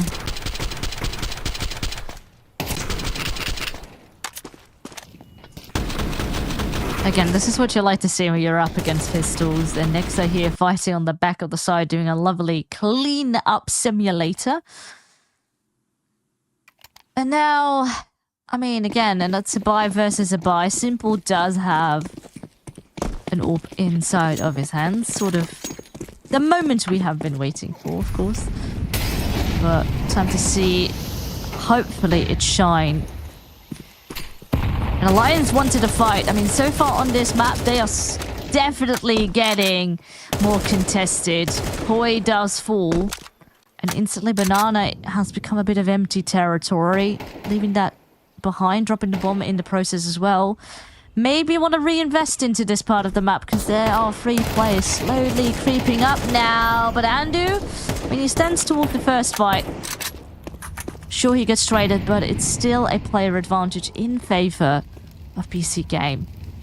Yeah, going 1-for-1 on trades only works if you came into it with an advantage, or you find at least the first pick in the duel. And as we said, Simple on the AWP on the right side for this as well. Holding nice little angle. Dodging the flashes. Molotov comes over. He's burning alive. Ooh, it doesn't quite spread. He's going to be allowed to stay there. Lovely peek up from Nexus. Good for one. Simple missed shot there. Needs to find the next. And ooh, oh so wary. Oh, a lovely adjustment onto Era. And Avid gets taken down in the midst of all of this as well. 4-4 scoreboard cleaned up, and we said Simple needed to be firing on all cylinders again today. A little bit of a slower match when these two teams last played, and it's not been an amazing start into this match, but Killing that round looks very good. Really helps them spiral it up, still securely in his grasp. Timeout called from Alliance gives them an opportunity to get their coach on the line as well. Let's see what better use they can put this AWP to continue this round streak and not let Alliance run away with a really strong T side again. Yeah, and in classic sort of Inferno fashion, goes quite back and forth. I mean, it's not quite a map like Mirage, but this is, I guess, a bit more of what we hope to see here in this grand final. I mean, Ancient definitely already delivered better in comparison to last time, which was definitely a bit of a sweep in favor of Alliance. But BC.Game, I guess when you have that spirit inside of you to want to fight and want to hang on, magic certainly can happen. And this is realistically their chance here to get into the lead, because it's just a couple of upgraded pistols here that they're going to be going up against. I think ultimately if you're Alliance here, you want to see if you can group up and see if you can overwhelm. It looks, Alliance have looked so much more passive over the past couple of rounds. And yeah, they're on pistols this time around, but they've just really lost the pep in their step that was overwhelming BC.Game. But methodical, some would praise the approach, but just the pistols, I'm a little bit interested to see how these 1x1 peaks are going to prove successful.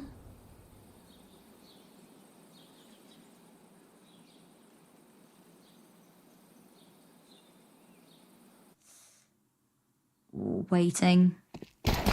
Oh, here's the footstep. Smoke goes out, but unfortunately Flash is ahead of it. That smoke is going to do nothing to deter them. And look at that, Avid, a jump on up. This is the firepower, the pace that we were talking about being overwhelming. Casanito finding one is huge to whittle down the numbers. Simple nade goes deep. It's going to be huge with so many of these players low HP. It's getting very, very risky. Simbi runs round to the corner. Oh, it's absolutely amazing. He chases them back onto site and pushes them further back, corners them. Look at this though, hiding in the smoke. Oh, Era's got to be careful. What? Oh, it's fate in time. And unfortunately, they're trying to bait him into with a fight. There's the one. He's heard the second player there. Simple, though, is not going to let this round slip away. And it's so messy, so scrappy. But BC.Games at least gets it over the line. Oh, that was honestly too close for comfort. Because especially when that bomb went down, I thought they could have this in the bag. They got the kill up on prime taps as well. It got scary. Did not quite like how that looks for BC.Game. Once again, it tends to be like, even if Alliance doesn't win the round, even on just pistols, they can manage to get onto a bomb site and quite easily plan, which means even extra cash in the bag for them. So yeah, ultimately, you know, also economy-wise, some players, their economy is in the bin on the side of BC.Game, and with the scoreline being close still, that could make things a bit scary. But then again, new round, new chances. Casanito did fall already, though, over towards the middle. And looks like Alliance are hoping to explore that part of the map. Good flashbang out. And that means another kill on the side of Alliance. But Simple is here already. Oh my god, he turns around. He's good for 3 kills. And this is the Simple that we are used to seeing. He manages to save the round here, potentially, but Upe is still standing, can't get the job done, close, but no cigar. Andu will close it out. My lord. Again, these rounds have been a bit of a roller coaster, only this time, definitely a lot more fast-paced. Oh, anything less than perfection there, and it's all over. Gets the first, spins around for the second, and ready for the third there. Genuinely just immaculate. That this time around, we saw the no-scope yesterday, was just nuts. Yeah, it's been a little bit of a quieter game, but they've got the AWP in his hands, and that's where he really starts to show the comfort. Early damage is going to be pretty big onto Avid and Twist, and now Era's got a lot of space to work with, but the watching, waiting eye of Simple not too far away could be a little bit of a worry.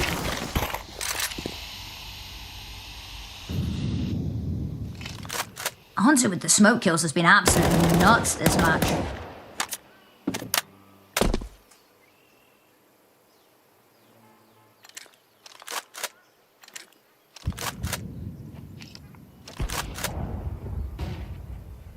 Okay, Simple's got another one.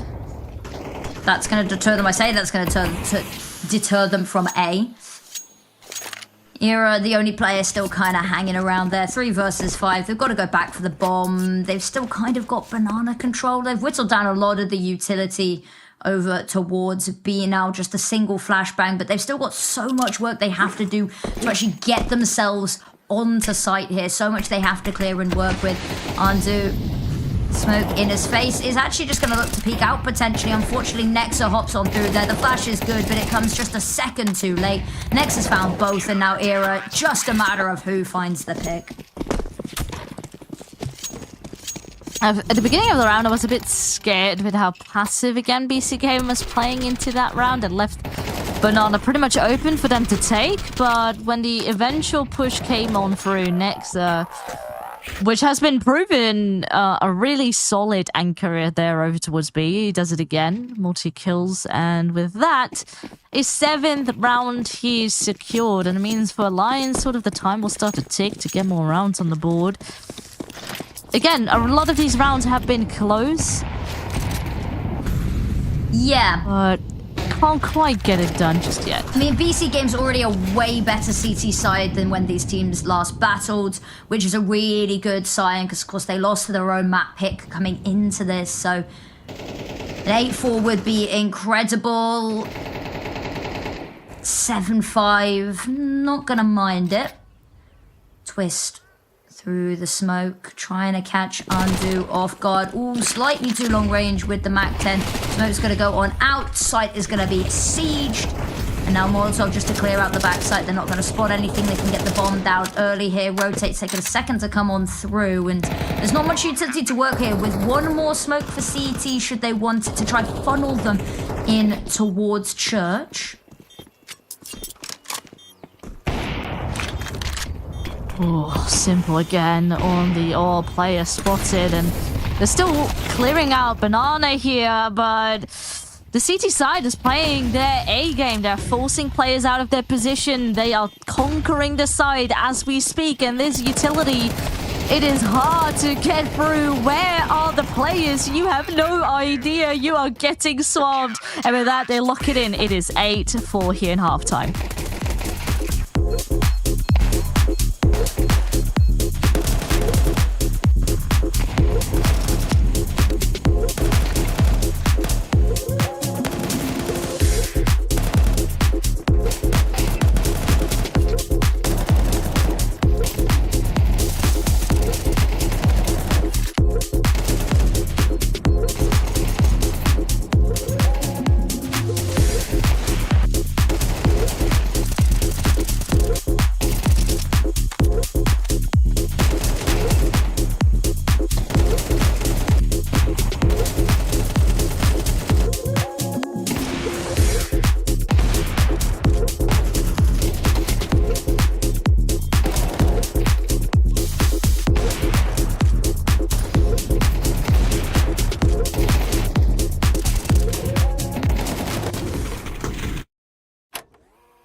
7 rounds in a row to bring us to this scoreline. 8-4 BC Games. They want to take us to a third map. Their pistols haven't been good so far today, but they've got a buffer in a worst case scenario. But this would be the cherry on top, the icing on the cake, if they could secure themselves a pistol here to really kick off this second half twist. Wanting to get aggressive, Sports One Head actually decides just to back away, reload, get ready for the onslaught. More bullets hail his way, and he's just going to hold the line diligently. Actually, none of his team called over just yet, so it's just him here, waiting.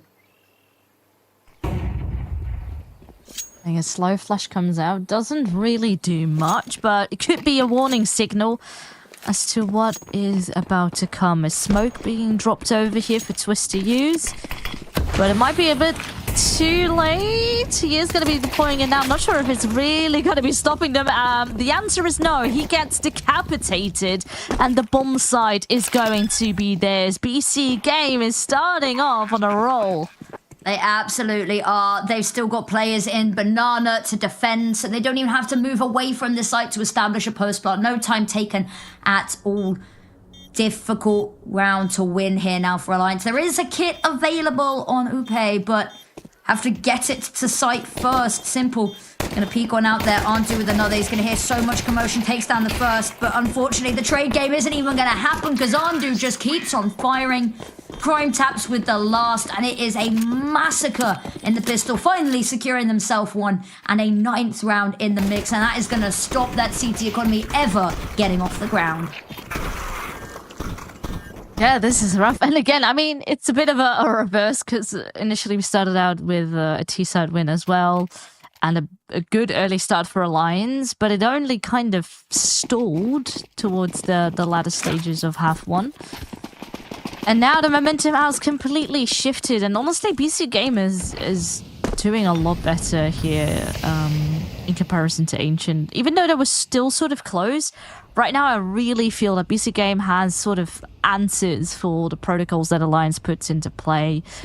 Now, maybe with them being on CT side, it becomes a bit different, but by the time that they get economy on board, most likely BC Game is already going to be on double digits. And that's a very scary scenario. It's like making pancakes. I use this analogy all the time, is that when you make pancakes, the first pancake is never good. It always goes wrong. And it's like maps. So the BC Game sometimes have a little bit of a slower first map to get into it. And, you know, Simple did not have the greatest of starts until he got that AWP in his hands. But now it's smooth sailing. Twist, desperately, frantically firing off, is not going to be able to connect a magic shot through the smoke. We're waiting, hoping that somebody's going to poke a head on up. Casadito is, but they're not going to be able to find him in response. Next are fully blinded, just firing, covering fire, and actually the call to save has been made super early. They're not going to have much in the next round, so if you can keep hold of any of these upgraded pistols, it's a very, very minute consolation prize, but a prize nonetheless. Yeah, it's something, but it still is far from ideal, because that means next round you're gonna still have this rough buy. I guess it's still better than a 4 on eco. But yeah, it's looking a bit grim here for Alliance. They were hoping to perhaps close it out in a 2-0 fashion, but it's smelling a lot more like map 3 could be awaiting us. Yeah, every round we get a little bit closer, a little bit more certain that this was not as done as the opening of this map might have suggested. Alliance, yeah, difficult round to try find much with. They've stacked it up heavily in the util department. Smoke to go out. Not particularly deep there, just to stop an initial rush, give them the opportunity to get to sandbags and have a sit down. Spray through the smoke. It's wild, it's haphazard, but at the end of the day, it's just a little bit of covering fire. Assert their dominance and assert their presence just to keep these B players on edge. And it's going to give them so much opportunity for these A players to work their magic under the pretense that B a little bit more under siege than it actually is.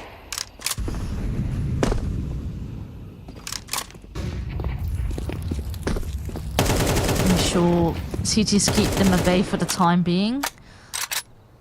But a lot of resources are already invested into this round, and question is for how much longer can they stall them for? Well, it turns out they could stall them for a little bit longer, a fair bit longer actually. And they're just sat waiting. There's not much presence over towards A right now. A nice little pop over. They could deal with Era and Poi pretty quickly. Flash to go over the top. They're looking to run this on down. They know that there's been a couple of instances of a crossfire here.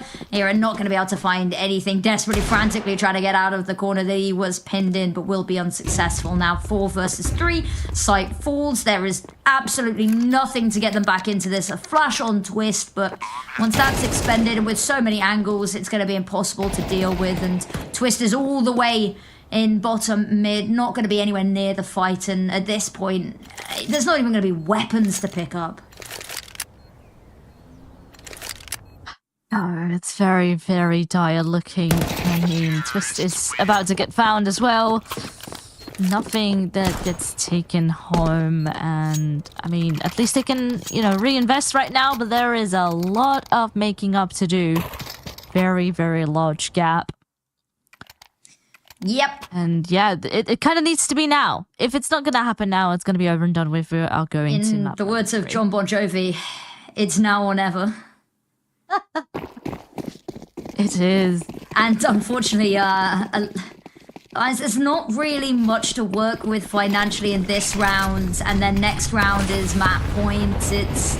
But this is what we saw. This is what we saw from BC Games, what they were up against over on Ancient. They managed to stall it out for a fair bit longer with a buy maybe not too dissimilar from this, a little bit worse than this even. Undo looking for the first fight, spots a shoulder, Twist, lovely headshot coming on through just to keep them off. Smoke goes out, and because it's so early, they're not even going to look at pushing that, just going to force them to fall back themselves. Prime Tabs has got a little bit of control here in alt mid. Gives them an opportunity to potentially pivot over towards A should they so desire. Now,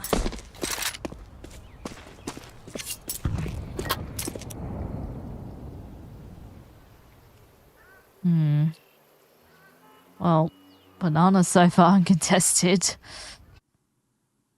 They might want to give this a look in. Looks like they are lining up for utility here. About 45 seconds left on the clock. This push is going to be it. There's a rotation on the way, though, in the form of Era. But is it going to be enough? There's one smoke to try and stall them. But so far, they go 1 for 1. The timer, though, does continue to tick. So the longer they wait, the smoke will eventually disappear. And is the flash going to be enough? There's a lineup, in fact, here for Twist. That's a double kill. And suddenly it is all simple by himself on the site. Can't get the job done. And Alliance hang on for another round. they do. You can't help but feel that this is maybe an instance of live to die another day, but they line up for Twist. It's a good round. We said that this was exactly the kind of round that we saw from BC.Game to stall out Ancient for as long as they did. So potentially a comeback could be mounted off the back of this, but they're not going to be given any reprise. The finances for BC.Game are looking so good right now. They can immediately buy back into this. And then the round after with just so much firepower. And then loss bonus starts to rack up by that point. So it'll look pretty good for them. And it needs to be nearly flawless here. They've run out of contingency rounds to play with here, Alliance. They don't have the opportunity to maybe limit test. They don't have any buffer. They do just have to full pedal to the metal for the rest of this map. And even then, need to more than double the rounds that they have. And we've just not seen that since the beginning of the game. They had 4 consecutive rounds to start us off with, and then it all kind of fell apart pretty dramatically after that. You know, it wasn't even 4 rounds, so it was 3 rounds in a row. And it was a pistol, the conversion, and then the first kind of gun round, but it wasn't really a gun round because BC.Game had bought the round before. So they've not been able to piece together anything more than 3 rounds so far in this map. Yeah, no, Whereas over on Ancient, I felt it was quite a lot more calculated. They did a lot better getting map control. Right here, Lions is a bit scared, is forced to play passive. Maybe now we see a bit of a change with, you know, all the rifles up on board. The last round went pretty solid. But again, the stakes are quite high, so I feel like them taking risks like we've seen on Ancient, probably most likely are not going to be seeing that here on this map. Maybe Poi here though, he gets flashed in, goes into clear the cubbies. I mean, so far he does manage to tuck himself in pretty deep. Is of course by himself. But that is already some solid map control, forcing BC.Game into bracket instead. Yeah, it's sort of tunneled them in one direction. That could prove to be a good thing. Alternatively, they're allowed to isolate these fights, which that first fight coming up with Era looked like a possibility. Upe's got one. Asadito lining up the utility. Has to take a second to dodge a couple of flashes, and HE's... Boy... To peek or not to peek, that is the question. He does look like he wants to go for this. Oh, the flash. It's kind of counterproductive there. Boy gets one and is able to back away, knowing that the flash thrower a little bit further removed from the situation. Era popping his head on up. Isn't going to spot anything initially. Simple, beautiful shot there for one. Buys them a foothold in towards A. They can try and crunch down on here, but they've got to deal with Poi as well as Avid. There's the first pizza gone.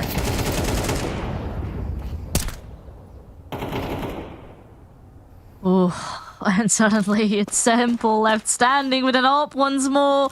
I'm starting to get a bit of a deja vu. Oh, not quite the tag. And with that, forced to look away, face a different angle. And with that, it is all done and dusted. Another round on the board for Alliance. Yeah, and over here, Banana, I mean, that was a lovely kill, even while sort of blind. Not quite enough here to hang on to, and suddenly the economy has been broken on the side of BC.Game. And that is the opportunity for Lions to suddenly creep a bit closer. Yep. I mean, when we say creep a little bit closer, they've taken one step. There's still a marathon for them to creep here. But...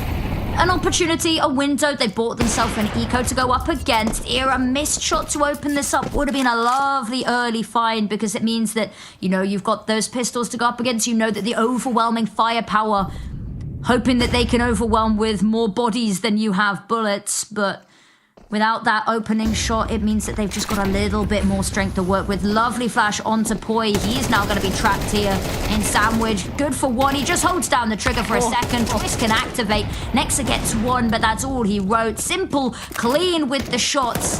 Gets another, but Upe going to look to push the issue here. Another missed shot from Era. This isn't looking particularly good. Luckily, Upe has got his back long range with the silenced pistol, but the fact that it comes down to both of them having to pull out their sidearms is maybe a little bit misshapen.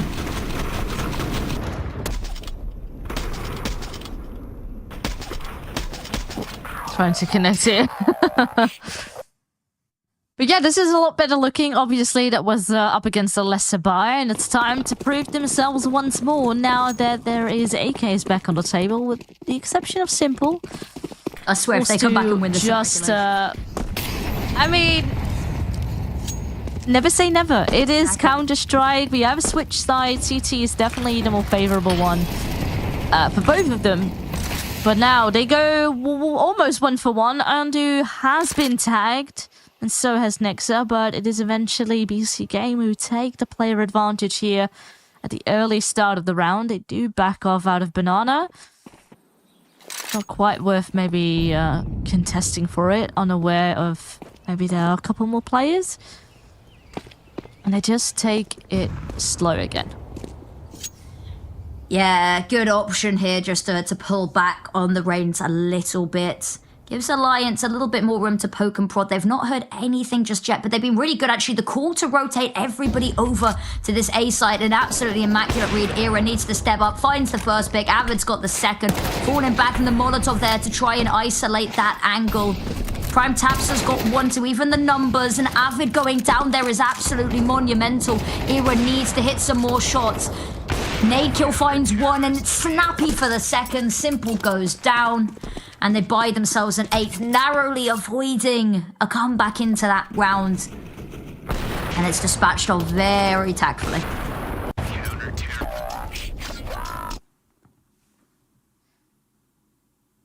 So far so good again. And yeah, if the momentum starts to switch and BC.Game get up inside their heads, could still be a big hurdle here to finish off this map and get yourselves to a 3rd. And this is, you know, the painful reality of Counter-Strike. When you are so close, you still need to get it over the line. You need the funds in order to do so, which are currently not present again. Gotta take it maybe a round at a time at this moment. The same goes for Alliance, of course, who still have that dream of closing it out 2-0. Who too need to take it a step at a time. Yes, has already been a way more successful Inferno. If they can still secure the victory 2-0, that'll be great. But Upe, so aggressive over the top. Casanito is going to punish, and you can't help but feel maybe overextended more than a little there. Oh. I mean... Oh, no, doesn't actually get tagged there up in the cubby. Moves away in time before the nade strikes as well. But it looks like BC.Game certainly still has this... Well, I wanted to say preference. Maybe I wanted to commit to apps, but with all the close corners and them just having pistols, I mean, they could waterfall out of apps. But a bit of a change of plan, it seems, here. Might actually be the call. Currently only a single B player.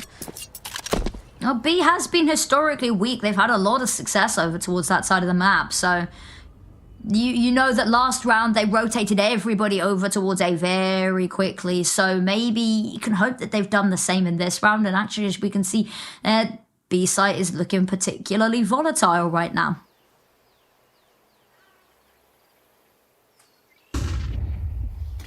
Flash goes over. Avid readying himself, steadying the ship. Or at least attempting to.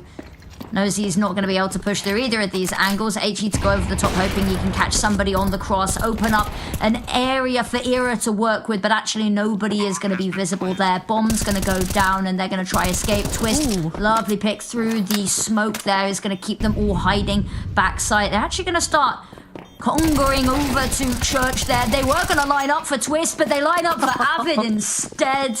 And all the time in the world for the defuse to bring this 11-9. Coming back into this, that gap that looked like a chasm only a couple of rounds ago. Looking ever so small now.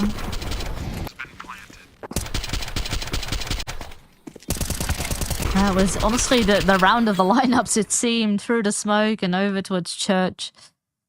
Solid stuff. And again, we'll have to give credit to BC.Game though, with limited amount of resources and pretty solid reads of how Alliance likes to play up the CT side, because they do end up going into the side with only that single defender there, which eventually grants them that bomb plan. So a little bit of extra resources now with that into this round. But the stakes are high.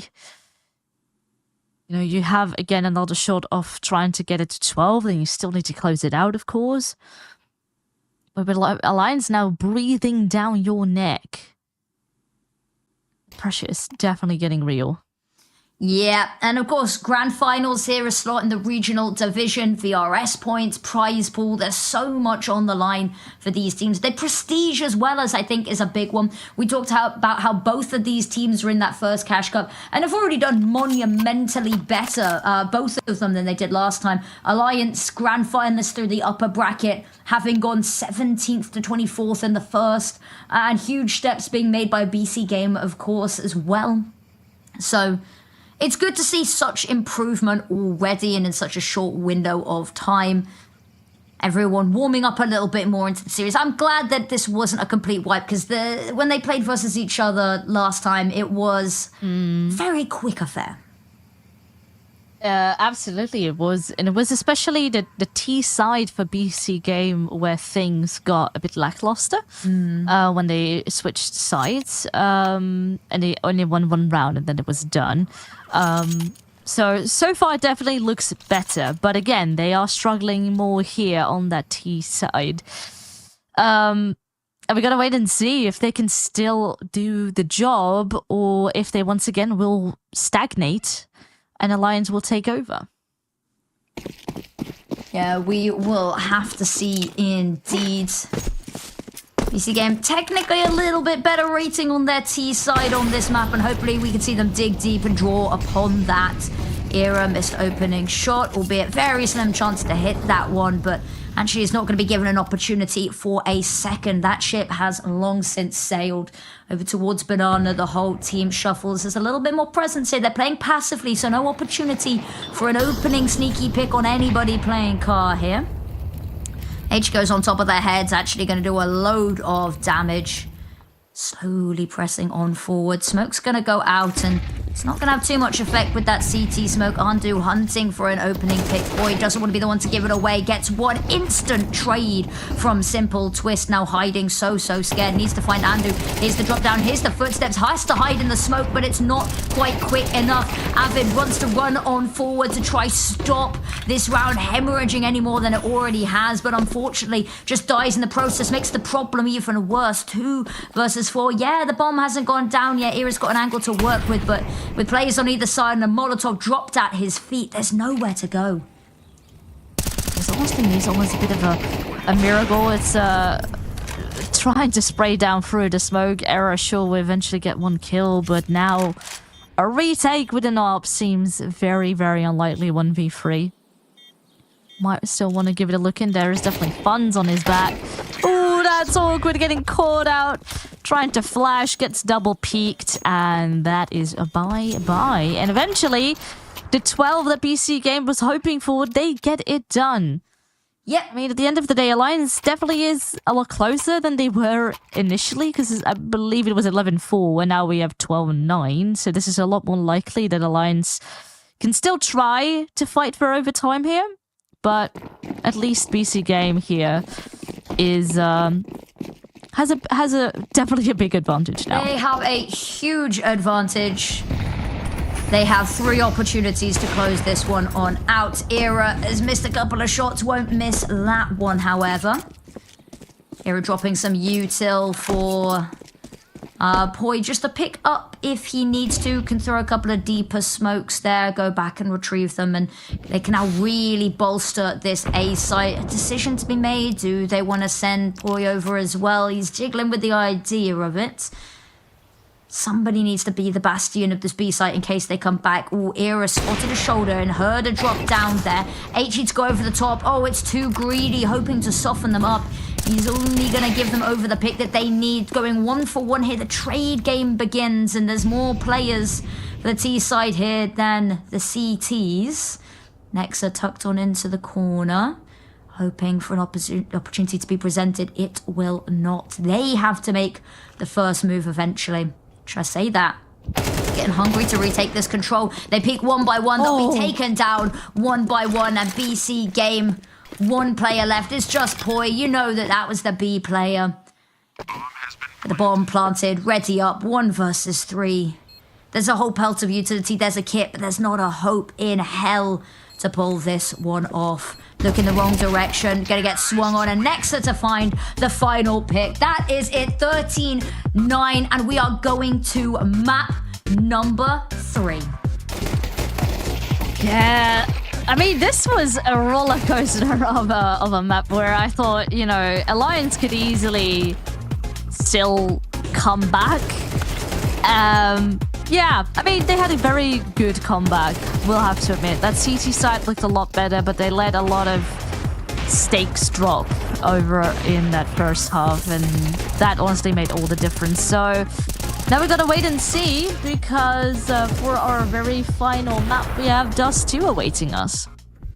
That we do. Dust 2 a map. As we've said, it's the same Veto as when these 2 teams played, and it was a 13-3 victory to Alliance. But we've seen they are mortal. They can bleed in this series, which means there is an opportunity. There's always a chance for BC.Game to right the wrongs of the upper bracket final. So I'm going to be very interested to see if they can do it, if they can keep the momentum and hype up.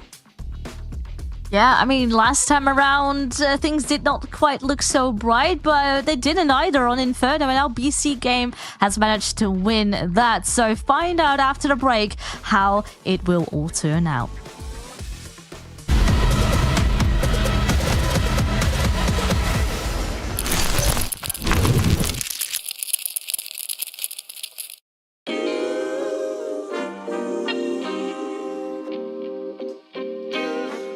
Sometimes you gotta pray for a victory. Yeah, I'm overzealous when I'm thinking about the cash flow. I never had no handouts, just came natural. I've been tested so much, all these wrestlers nice. All these different situations that I've been through. I seen pain trying to creep in through the window, but now I'm sliding through the hood in a Benzo. You gotta separate yourself just to elevate. I keep some drink in my cup to see through the hate. Sometimes on the road to glory, you gotta press the brakes. I got a lesson plan for all my past mistakes. I swear I'm proud of all my best and my worst days. Proud of all my feet when I touch the ground. Front of A to Beijing, man, they know the sound. I know I made mistakes, but my mama proud. Fans scream my lyrics out in the background. They ain't know me then, but I'm hot now. They say life's a gamble, you gotta roll the dice. I risked a lot of different things just to live this life. When you down bad, you gotta pay the price. I've been through hell and back just to live this life. They say life's a gamble, you gotta roll the dice. I risked a lot of different things just to live this life. When you down bad, you gotta pay the price. I've been through hell and back just to live this life. I'm faced with a lot of different choices these days. Do a rock and roll, Lex account a blue face. The whole world know my name off a mixtape. I still got the same brothers since 6th grade. G-Wagon, red seats, we on Biscayne. Trips to the Florida Keys, we imported these. Thanking God for the life he afforded me. All this jewelry on my body, I could like the hood. I need a brown skinned chick just like Megan Good. Holding up every promise that I ever made. Music in the background, it's a serenade. Been rapping 10 years, boy, this ain't a phase. I paid dues, paid rent, and I stayed the same. I had teardrops running down my face. I've been through a lot, I had real pain. But thank God, cause we really on a better days. They say life's a gamble, you gotta roll the dice. I risked a lot of different things just to live this life. When you down bad, you gotta pay the price. I've been through hell and back just to live this life. They say life's a gamble, you gotta roll the dice. I risked a lot of different things just to live this life. When you down bad, you gotta pay the price. I've been through hell and back just to live this life. What's a life without sacrifice? Sometimes you gotta thank God and just roll the dice. Pacino.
The road to the top is a riddle.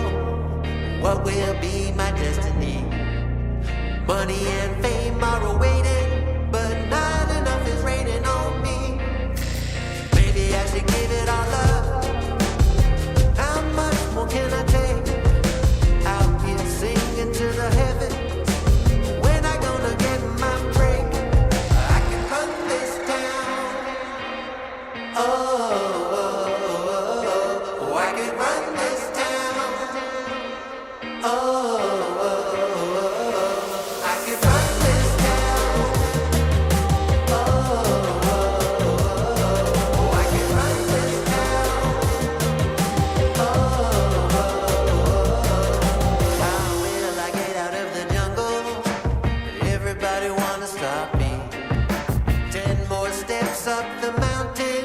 Now everybody's looking for me. Spend my life in the desert till something changed inside of me. Now I'm flying over oceans. Everybody's looking at me.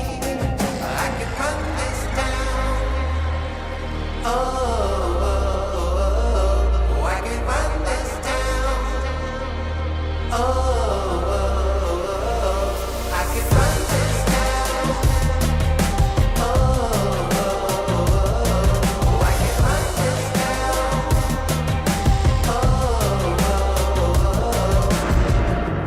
Full power, get louder. I'ma get stronger, just watch me. Full power, get louder. I'ma get stronger, just watch me. Every hour, no doubter. Gonna hear my song, just watch me. Every hour, no doubter. I can run this town. Somebody give me the key. Oh, I can run this town. Oh, I can run this town. No more doubt about me. Oh, I can run this town.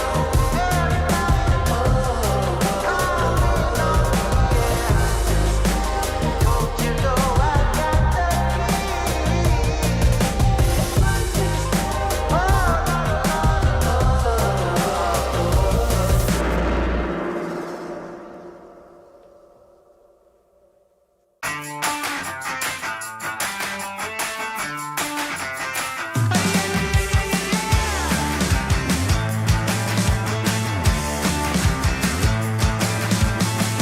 Get up on your feet, this is a shakedown.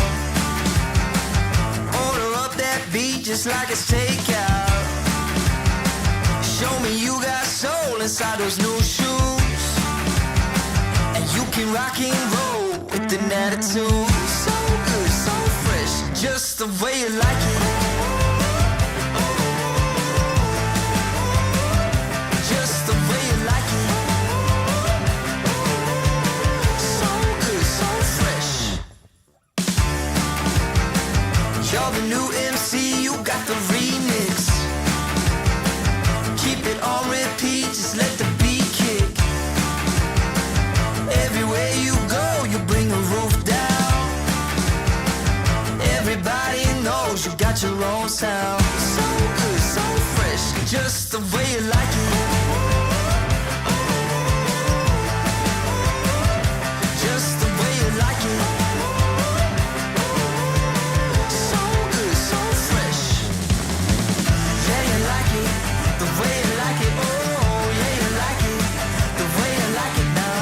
Yeah, you like it, the way you like it. Oh, so good, so fresh. Get up on your feet.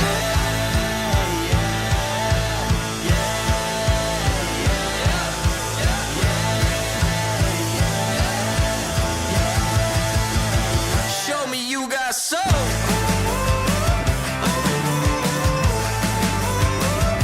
Just the way you like it. So good, so fresh.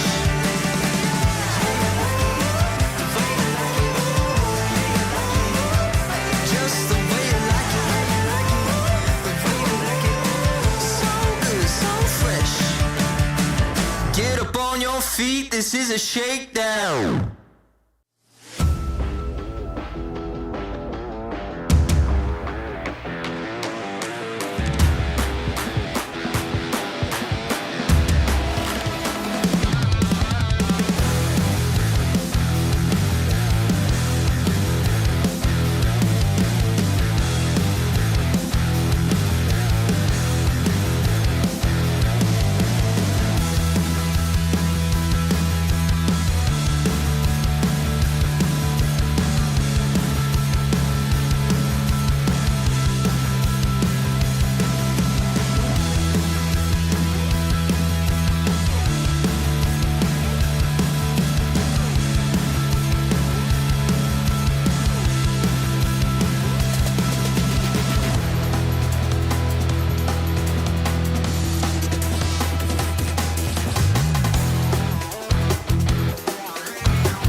A series worthy of a third map and a third map. We are serving you up on a silver platter. There could not be higher expectations. There could not be higher stakes.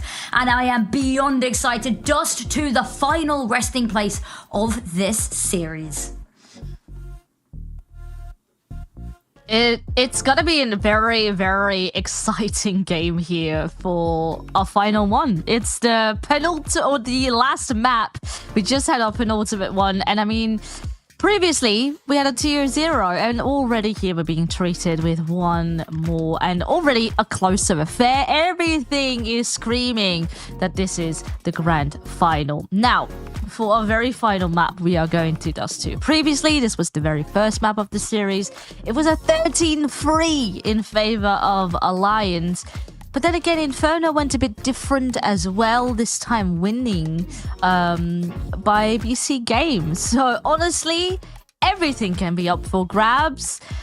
I don't really know where we stand anymore, because right now BC.Game has gotten that momentum on their side, what I initially didn't thought that they could do, but things have flipped. And where does that leave us? I think it's going to be interesting, and the knife round is going to be super important here. Because last time we saw this map, it was the BC.Game pick. They started on that T side. They only got 3 rounds, and then they found nothing on their CT side. So it could be interesting to see. And by nothing in the CT side, I mean, it was 9-3. They lost the pistol. Their pistols haven't been amazing today. I think they've only secured 1 of the 4 that we've seen so far. And even that was a little bit close. But if they can get themselves a nice CT side start, might work quite well for them. And as little T side as possible to play might be what they need to really get this started. Yeah, exactly. I mean, I'm just very much excited. Currently, we see... I mean, even though we haven't seen too much AWP shenanigans, I mean, the previous map definitely a bit more. But it is ultimately the AWPers that are currently on the top of the scoreboard, both Era and Simple, of course. Simple having an amazing free K over on Inferno just now. Really showing that, you know, no matter what type of team he is, he can shine, and he's still got it inside of him, which is a very good sign for him. But now we gotta wait and see who's gonna be starting out on which side here in our very final map in this best of 3. Got ourselves a lovely knife round to look at over here. No, back out, they say. Long doors. They've just left Casanito. Are they 1v1ing this? Are they gonna go in 1v1? No. They're gonna go back out. This might be the longest knife round I've ever seen. Yeah, they are a bit scared to be the initiator, I guess. Bit left and right. But it looks like the CTs, which is Alliance here, are gonna be the ones to decide if they wanna stay on CT Imagine or so. if they wanna switch. And well, it looks like CT it will be. Yeah, CT, pistol round, if they can secure a pistol and a nice little start here. The big one, I think, is to deny a bomb plant, because BC Games, when they've been on the half buys, have been incredibly disruptive. So if they can try stop any shenanigans in this pistol, win it out cleanly, it'll be a lovely first step. BC Game, as I just said, a pistol round win would be incredible. A bomb plant also so. Looks like Era wanting to take a little bit of a fight already. Spotted somebody on out, but it's long range. He can't quite find it. He's actually just going to give it up at this point. It's to go over the top to allow them to take this mid space. It's a very methodical approach to the pistol round. Yeah, take it slow. Look for maybe any pushes that are to come, and then if that's not going to be the case, now slowly taking some mid control. Couple of tags, but shouldn't be too much to worry about here for BC.Game. Just taking it a step at a time. And with that mid control, you can go into tunnels. You can maybe see if there is potential for a B split, but you got to deal with Era. Ooh, backs off maybe at the perfect time, honestly. But he soon will know what might be up with that smoke that gets thrown. He's waiting for the right moment to throw in a flash, which he will do. Not quite hitting the timing there, but he does manage to escape, and that means a lot of pressure upon him and Upe. And Upe is certainly good for one. Now, Twist does fall. Era does grab one more, but it does rain majority yellow up in that kill feed. Bomb has been planted, and it's only Poi left to rotate. Yeah. Well, position has been revealed. He is looking everywhere but where the players are. And with that, it is BC.Game securing the pistol. I think it's because they're so tunnel visioned on the push through mid doors there.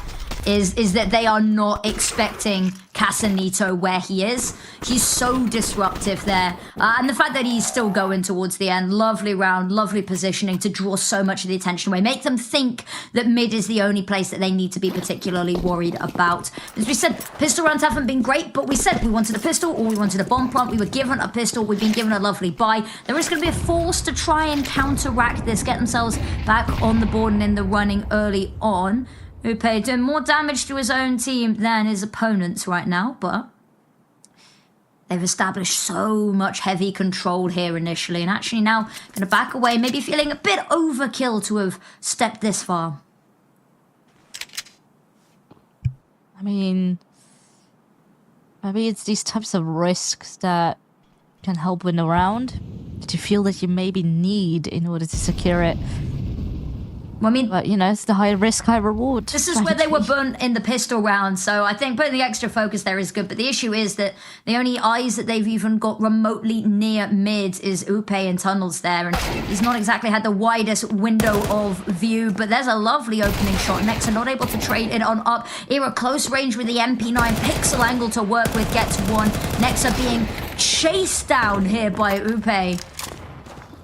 And it's a lovely way to kick this off. We said the force buy to try and keep this in contention early, and they'll find it. Casanito again just pushes out on to be unstoppable. Smoke goes out, but the issue is Simple has the bomb and he's working elsewhere in the map.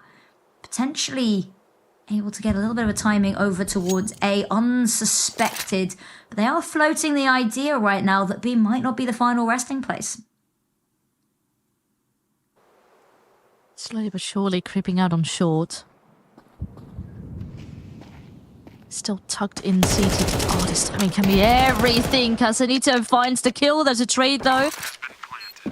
But Simple does manage to plant that bomb. Has information on one player. And if he... Oh, well, he catches the deeper player as well. Surely he should know there's one already a bit closer. So timing will be everything. Spots the player boosting up, spots the head of the other, but isn't quite there in time in order to land that second kill as well. And that means we go back and forth. Yeah, lovely round to pick up. A couple of rounds, a couple of moments in that run where I'm sucking my breath, going, oh, that's a lot closer than it needs to be. The fact that he gets the information on both and that the fights are allowed to be isolated as well is huge. I mean, Avid lucky there at the end, but they've done themselves a huge service here by finding that round and putting the Tech-9s back in the hands of BC.Game. There is a Galil available, but that's going to be the statement piece of this. I say that, the statement piece, and then Simple pulls out a scout. Might as well. Shot fired off, but Era is going to capitalize. He's got the bigger sniper. He's got the better one, so he is going to find that opening pick. Looking for a little bit more. No one really wants to show their face after that. Wants to part open the smoke and just keep this window of vision going. Twist super close up to long doors here. Anybody even wants to remotely poke their head, he is going to know about it. Ooh. Oh my god. Well... 2 for 1, but in the end there it does tie things up. It's 3v3 as we speak. But they are still yet to set foot onto that bomb side. And I mean, that certainly is going to make things a bit trickier. If you take the short player out, you boost yourself up and suddenly a lot more space to work with. But the AWP up close, that can be a bit tricky. And it indeed will deem so. Going 1 for 1 again. Still a player advantage. But only time will tell, because we have poised position compromised. Nexa will go for that kill, but where is that remaining player? Upe is there, and the timing should be his. He's not looking the right way, not there in time.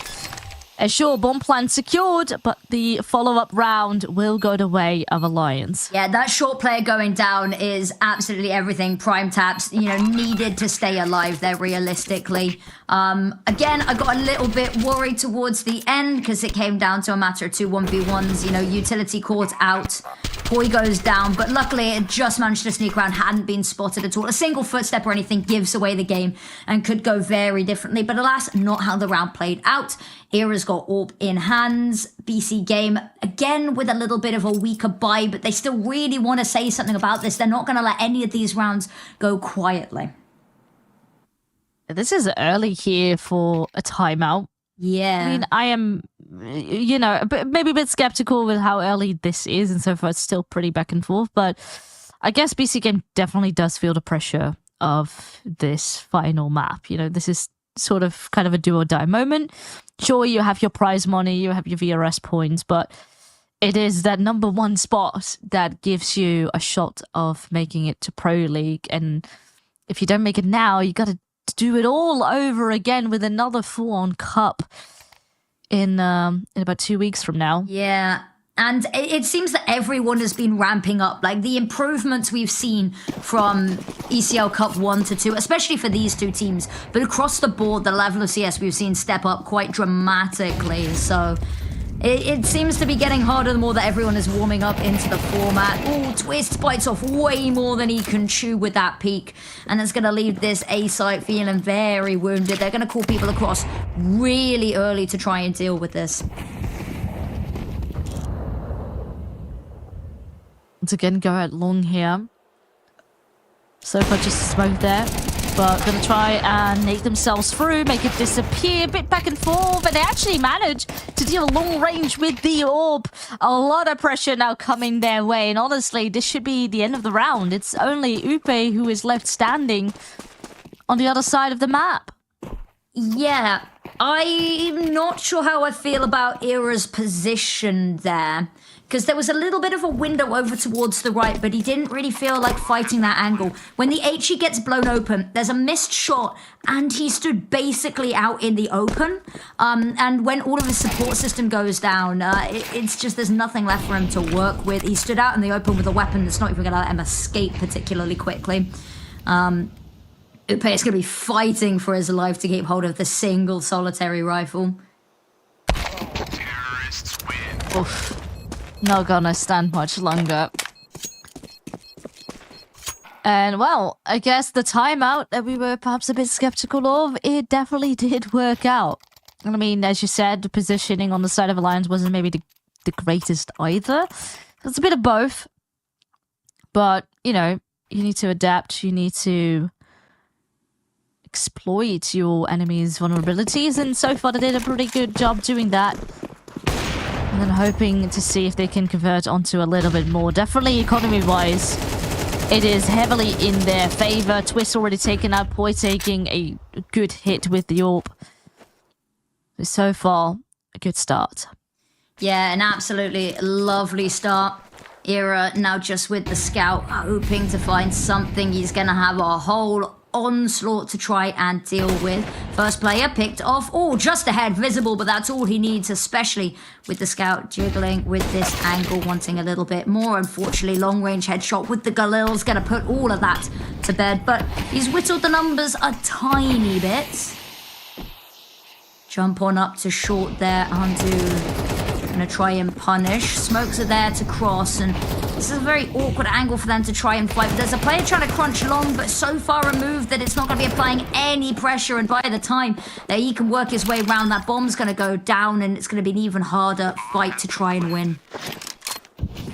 And honestly, what are you going to do long with a pistol in hand versus rifles? It's pretty much a lost cause. And with that, it is also BC.Game who survived with the majority of the players, so economy-wise, they're slowly starting to get into a better spot and get themselves the momentum that they were looking for.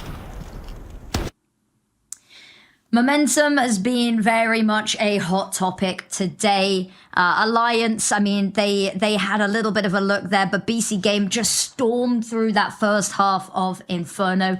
It's definitely been a little bit more hotly contested in the early stages.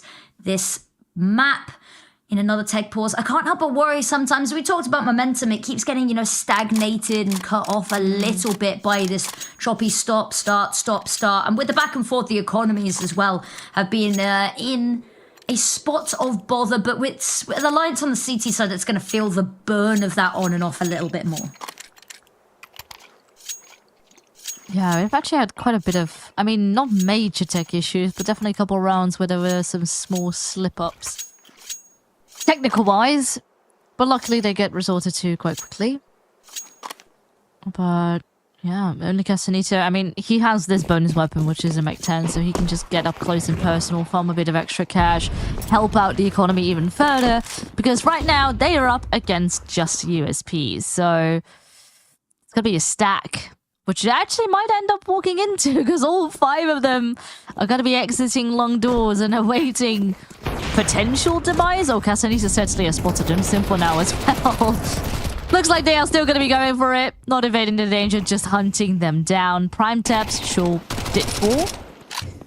But so far, I mean, this side cleared out. And, well, Era, the last remaining player, was the sole B anchorer. So, with that, they're kind of scouting because they realize he is not home. He must be somewhere else. But where is he? Yeah, sometimes you see these pistol stacks and it's like, oh, if they can run into the stack of pistol. Oh, okay, there we go.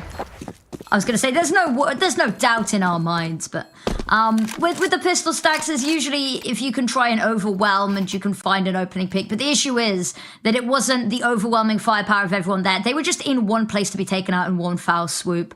Long range with the pistols, it's an awkward, cumbersome fight. But BC.Game's starting to put a little bit of something together on the board. Already done better on their T side than they did. Done better on the T side in the first third of the half than they did the entirety of the first half last time they played. And that's a really good sign to see improvements being made. Twist.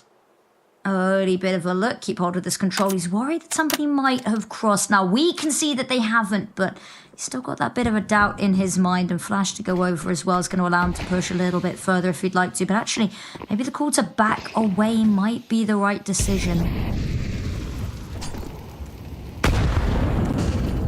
Oof, eating that nade. Well, from ideal, but gotta keep on. Continue with the mission as follows. Oh, there's actually a follow-up nade. Ooh, it's getting a bit more tricky now. Below half HP. And he's the sole short player. He's getting this incendiary right beneath his feet as well. Like, it's as if they can smell that he is around the corner. But it's only one player, though. The majority still is looming outside of long doors. A part of the map where they have been quite a couple times before already and had quite a large chunk of success. Gonna try and go for a repeat once more. Util is out, but CTs are pretty much present, all in CT and already up on short, so it could still get very tricky to try and set foot upon this bomb site. Trying to set foot upon a bomb site is going to be a huge struggle here. Upe in the smoke, it's just a matter of who, and as they try and lure him out, lure they will, and Andu falls, and that is going to be a round on the board. Alliance not willing to let this slip too far too quickly. Keep this hotly contested. A game of cat and mouse to kick us off this half. It's going to mean not really too much to go up against BC Games right now. With the money between Simple and Andu, the whole team should be able to buy whatever they damn well please. Exactly. So, no pressure. But, I mean, ultimately, you know, they are calling a timeout here. The round did not go the way they wanted that to go. Not quite. Not quite. So time to rethink everything. Try again. Timeouts. A lot of timeouts being used very early on here. I mean, it's pretty much all on the side of BC.Game. It just makes me worry a bit that they feel the pressure a bit more in comparison to Alliance, who is even around behind currently. Oh, what a flashbang out on towards the long doors players there. Hera's got one, and it's almost allowed. I say it's almost allowed. It's allowed the opportunity for Twist to escape there. Smoke's going to blossom. Another incredible flash. They're burning alive. The utility is relentless this round. They had to do a good job stalling, and now suddenly CTs are getting close. Couldn't quite maybe reposition the way they want to, but done a good job either doing damage, keeping them at bay for the time being, setting themselves up for success. And surely, yes, they are. Avid, sure, he is dead, but Twist is good for free, is hoping to land himself the final one, and he will do so. A lovely 4K coming out of him. And again, positioning, the timing of the flash, it is everything. Like, pretty much every single flash blinded a minimum of 2 players in that round. That is absolutely incredible stuff. Yeah, super quick rotate on over as well, because they have absolutely nowhere near the level of utility to do that if they don't, you know, levy those B players to expend their resources in the A assault. So, exciting. I do want to say, though, like, at this moment, it does feel like BC.Game has pretty much sort of a similar game plan every single round. Like, we see A being hit a lot here. Not a whole lot of B action thus far. And it feels a bit like a story repeating itself. And with that, Alliance, you know, the way how quickly they were able to send over reinforcements over towards A and were pretty much ready for that to be a full-on push. They knew what was happening. They were getting red. So maybe BC.Game needs to be doing something a little bit different. Currently, I is a bit more up on middle.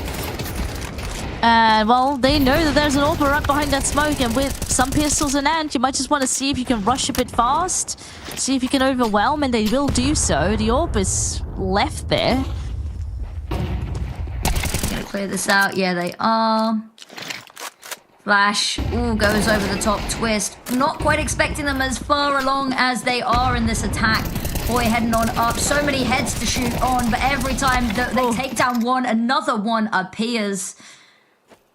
A lot of team damage done in the mix of all of this as well, but Upe 1 versus 2 needs this first fight, but this smoke, it's taking its time to dissipate, stall upon stall upon stall. On the plus side, there's been no weapons recovered, which gives him a huge leg up here, but needs to win out this first fight. Quick adjustment, but no prime taps with the prime position. Absolutely incredible. They find themselves around where they have maybe not no business winning it, but incredibly low chances.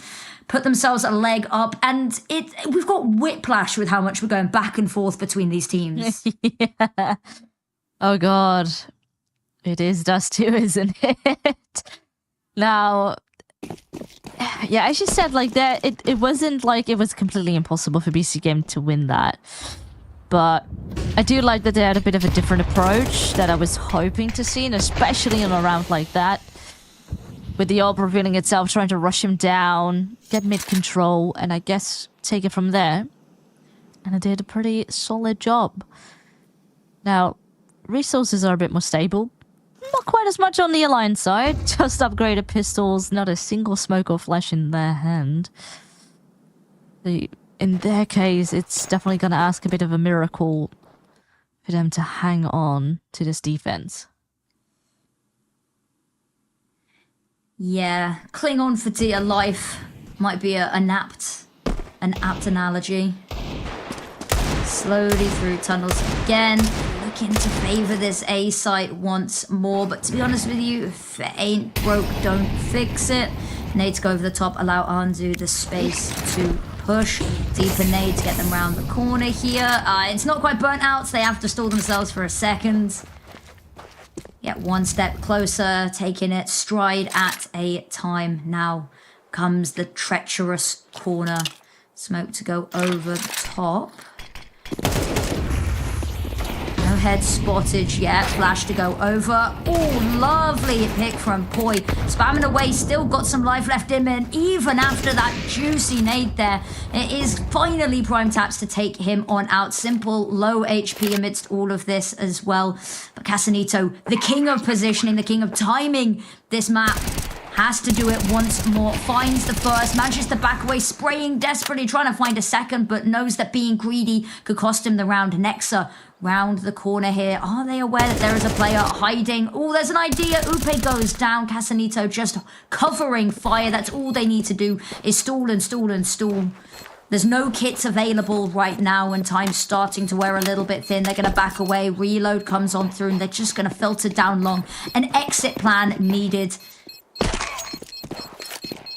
I mean, people are sort of like throwing weapons away in the hopes that they won't get hunted down or recovered. So far, so good. Era is quite far away from a weapon. Will make a run or something, but I don't think he is getting away with it.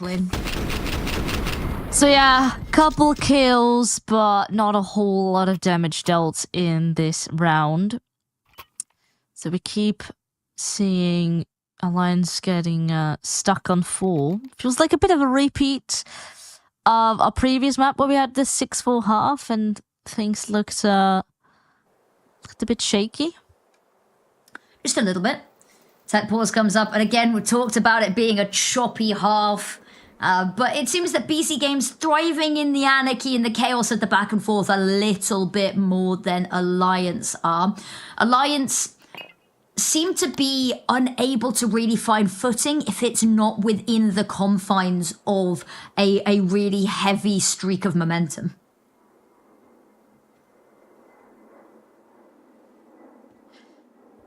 Yeah, you gotta keep you cool. We talked already a bit about it yesterday, how BC.Game, they had to deal with a lot of these sort of tech issues as well. And they eventually came out on top. You know, you have experienced players on your squad. So maybe for someone like Simple, you know, the online era of CS is maybe a little bit more foreign to him. Maybe a little bit. I mean, online CS is its own debate, isn't it? I remember when the game first came out and everyone was like, oh, it feels so much better online. Bomb gonna get left fully in spawn. The reason I mention this is we've seen a couple of times where this has backfired for them. A couple of last minute executes. So they're gonna send Casanito back pretty early on to grab it this time. Scoop it up while the rest of the team is taking mid. And look at that, take mid they have, and it's such incredible fashion. Yeah, no escaping the Molotov. I mean, on the flip side, there has been a very good counter nade here, though, knowing that there's short presence currently. And in fact, I mean, it doesn't maybe seem to matter because Poi now also falls. And sort of in this mid territory, there's a lot of casualties, forcing Upe to abandon B, play quite deep in towards middle. And instead here, though, we have one player up on long. He needs to get a kill and will do so, but is it going to be enough? Because pretty much that is one player up to defend this site, and from so far away, the last player is not able to cross into CT because it's just too dangerous by yourself. It might just be the call to save now. Yeah. And pray that you can find a timing to get that pit player out. It's looking unlikely, especially with Simple. I don't want to say trained on the angle, but sort of keeping a side eye on it.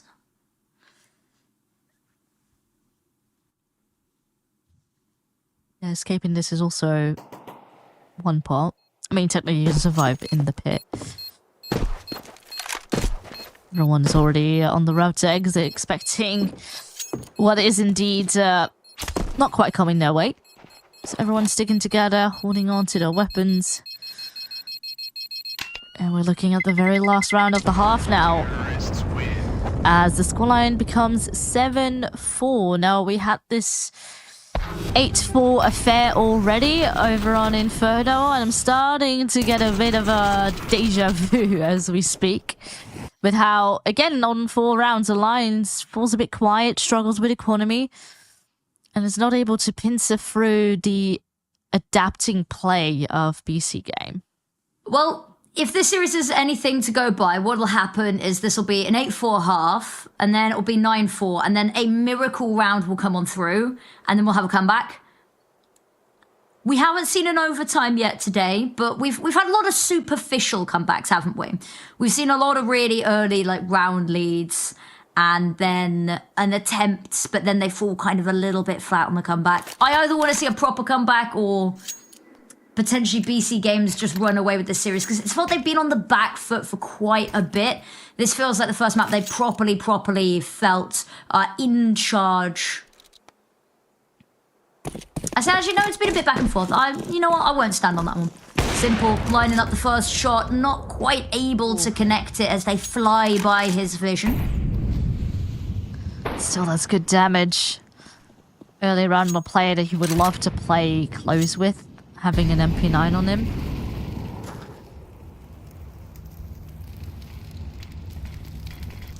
And instantly things slow down a bit. Ooh, Alliance is hanging on for dear life in middle once again, but seems like they have very little answers for how BC.Game is slowly taking control, though Prime Taps needs to be a bit careful, gets tagged in the fire, and Poi is hoping to hunt him down, though his teammate falls. And with that, with very little support, where do you go? Maybe Poi is forced to look towards short, together with Arrow soon, because up they will come, completely blinded and taken out. Oh man, and it's just Poi now, 17 HP in a dream. Yeah, the utility has just been so much better on the side of BC.Game this half. The flash is looking so good, and look at that case and point. And 8-4 is where we're going to end off this half.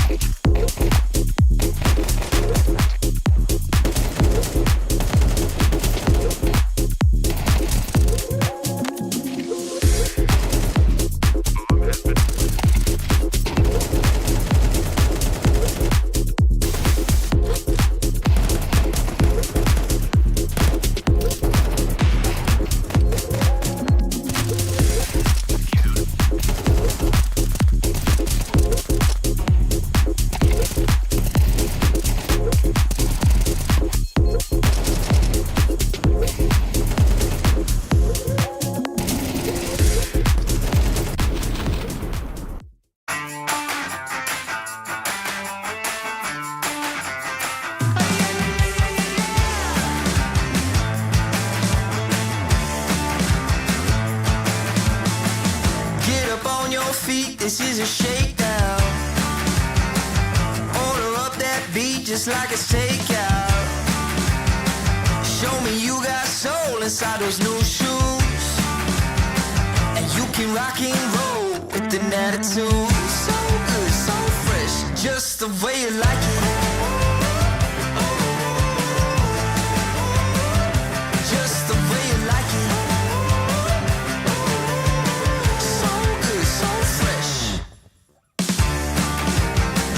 You're the new MC, you got the remix. Keep it on repeat, just let the beat kick. Everywhere you go, you bring a roof down. Everybody knows you got your own sound. So good, so fresh, just the way you like it. Just the way you like it.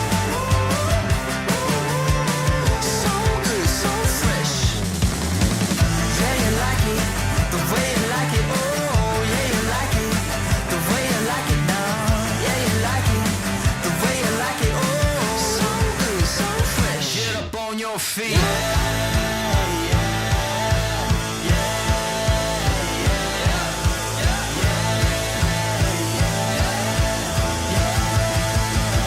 Show me you got soul.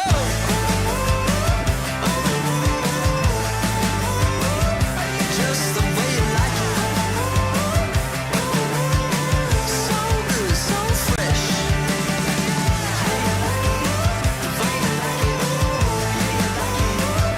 Just the way you like it. The way you like it. So good, so fresh. Get up on your feet, this is a shakedown.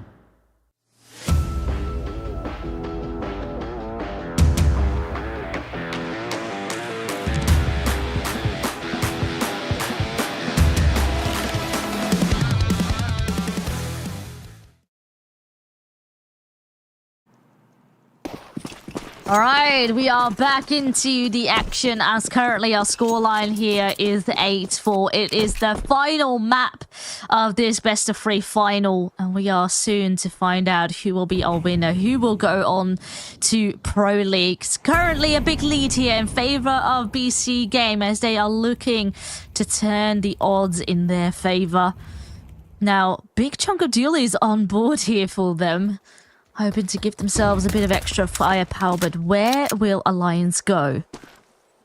2 guns are better than 1, but we'll see if they can actually make something with them. Andu on this angle, the flash, so good. Upe runs him on down. Prime Taps has to pull back a little bit. Casanito hops on, hoping to alleviate the pressure, but actually they run into a little bit of a trap here. Bowie gets one, Twist finds another, and Simple is desperately, frantically spamming. He's going to give away his location, taken down because of it, and now Nexa doesn't want any piece of this. It's going to take a headshot through the smoke and decides not worth it, not today. Has to be so wary that they are going to push him anyway, but that bomb is down. This round is over. It's just if he can find anything at all with what he has been left with. Yeah. It's not looking very bright. No, not particularly.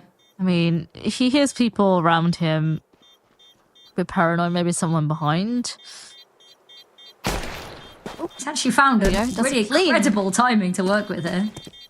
I think he dies in mid here. There's too many people watching. Yeah. Yeah, no. Not gonna happen. It's alright. Make the gap a little bit more small. And on the back of a bomb plant and everything, and it being on T side, this can really give them a little bit of a boost here up into this second half.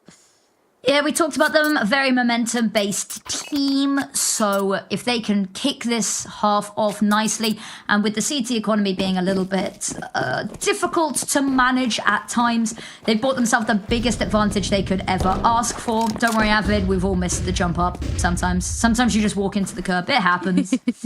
Over towards A, we see a stack. Now, this stack didn't work particularly well for Alliance when they ran it last half, where Will we see anything different? Guess we will find out. Slowly, hesitantly, making their way on over. They've got a smoke for the crossing.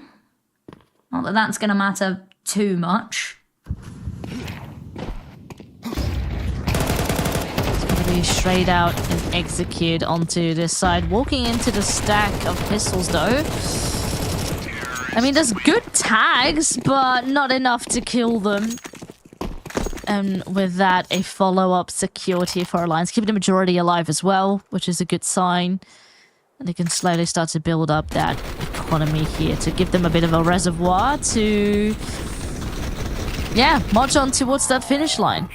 If it's a reservoir, surely they'd swim on through to that finish line. Sorry, awful joke. We've got too far without a pun, so I had to throw one in somewhere.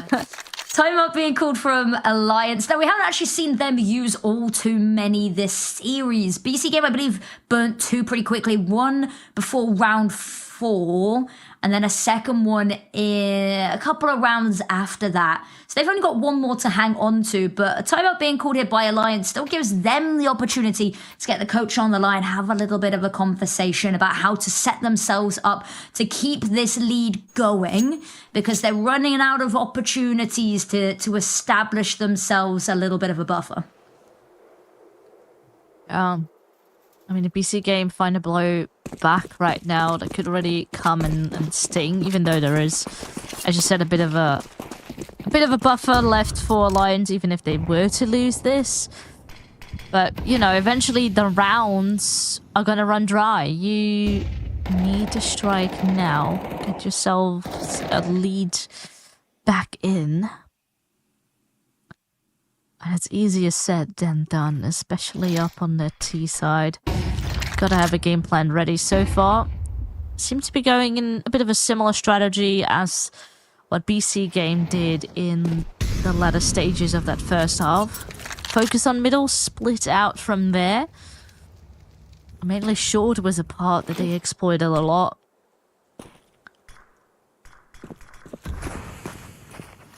Okay, looks like they are going to be able to hurl a lot of utility over to take that corner.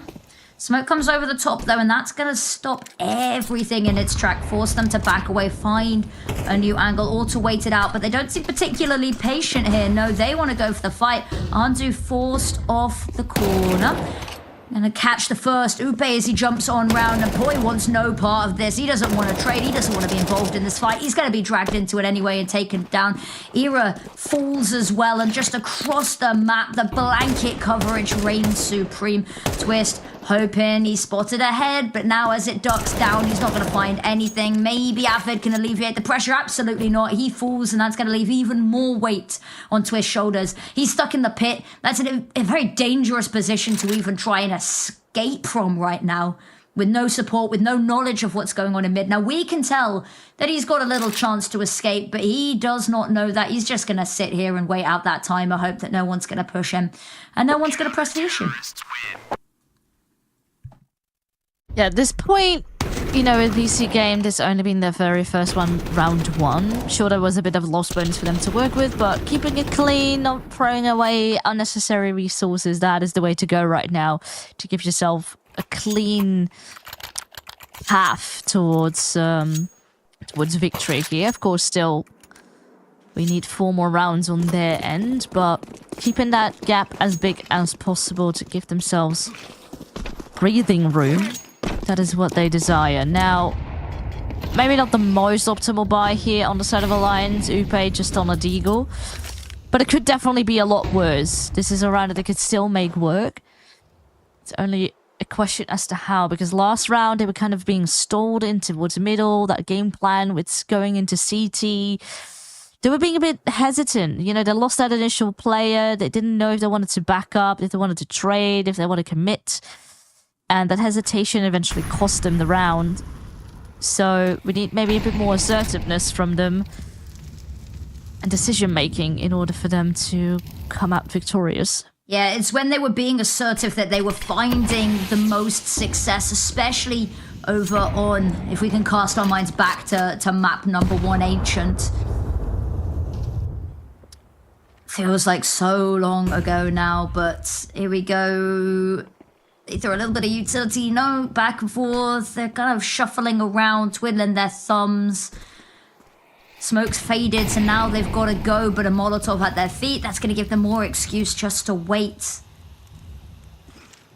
Andu, he's not going to hear anything, but in the perfect position to activate here. Has to be careful not to get caught off by Avid, but Casanito with the first. There is a trade. Ooh, Simple can't quite find the connect either, and they mow down, eliminate the forces. Nexa can see again, vision restored. Not going to be able to stop the bomb going down. Quick check behind him, knows that it's safe, and Prime taps. Oh no, he's got no idea what's coming for him. Oh, that is rough. Avid with a lurk. It's been set. Oh, he's accounting for it. I mean, he's a bit doubtful where to pick to first. He does get the kill, does get tagged in the process. Oh, but the timing of Nexa, it is so good. And if they can make this work together, put pressure on him from both angles. He is looking left and right. He is good for one, not quite good for the second. And with a kit on the back of Prime Taps, they can get this defuse in. They can get double digits. And just with an inch of leverage, they can get it over the line. Oh, Prime Taps is just sent to check for that flank, because there was a moment, there was just a tiny scrap of trigger discipline we saw there. Avid had an opportunity, had a line of sight, but wasn't quite sure he'd be able to get the pick long range from that B site. So he waits, he lets Prime Taps settle into the CT position, and that's when Prime Taps finally has a little bit of a window to watch for that flank, take it down, and that means that all attention gets distracted by the fact that their lurker's gone and that their numbers have dwindled. So beautifully played there from Prime Taps, and now he's on the right site to make another stellar performance happen.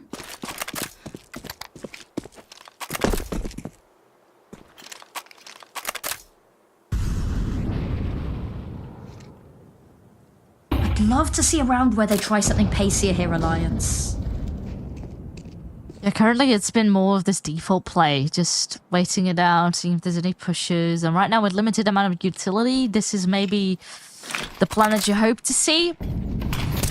try and just go in as a unit. Now, a big chunk of the utility has been deployed here over towards middle in the hopes for a split B as over towards that side. Oh my god, I want to try and set foot onto even an inch of B side, but they are completely denied the opportunity.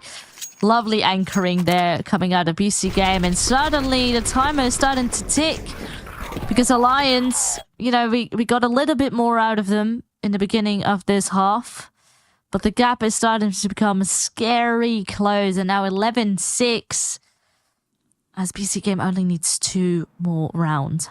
This is usually, and where on both previous maps we'd see a force buy happen from Alliance to try get them a foot in to try make a comeback, but the money's really hit and miss on these plays. But I think they want to go for, oh wait, maybe not. No, they do. They've got that AK, and it wasn't sold, it was just passed on over. So it does look like they really want to fight for this penultimate, well, potentially penultimate round. Tech war still coming through, but a couple of players starting to buy up. Gives me a little bit of hope. I'm hearing the clicks. It's always a good noise.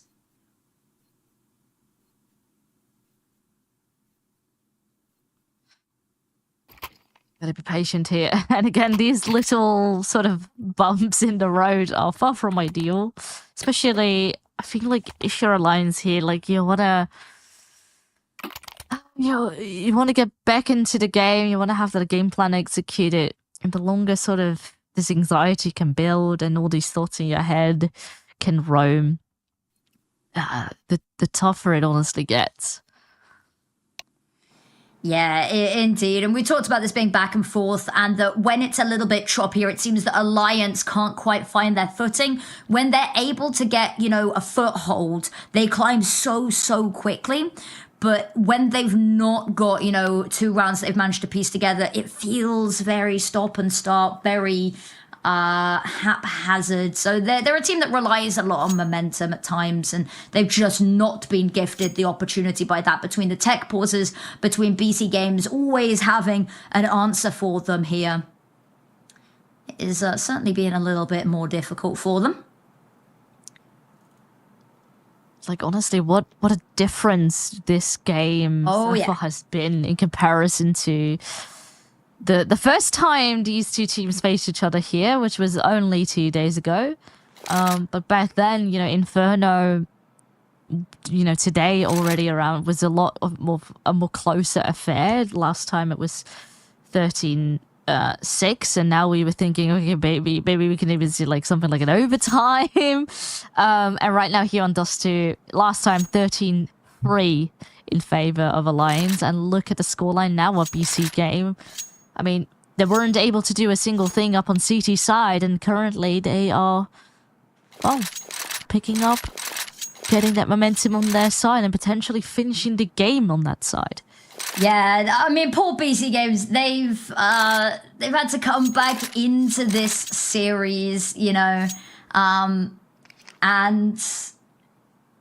yeah, they've had to come back into this series a little bit, and now they're teetering over the edge. I believe just a couple of tech issues. We shouldn't be too much longer, hopefully. I say with bated breath. I don't want to jinx it, you know? I mean, yeah, we gotta just wait and be patient.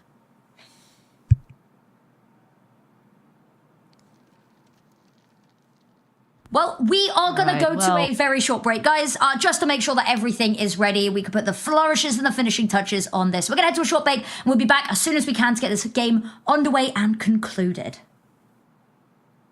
I'll keep going till my feet become blown. I'll keep going till my feet become blown. I'll keep going till my feet become blown. I'll keep going till my till my speaker calm. I'll keep going till my speaker calm. I'll keep going till my speaker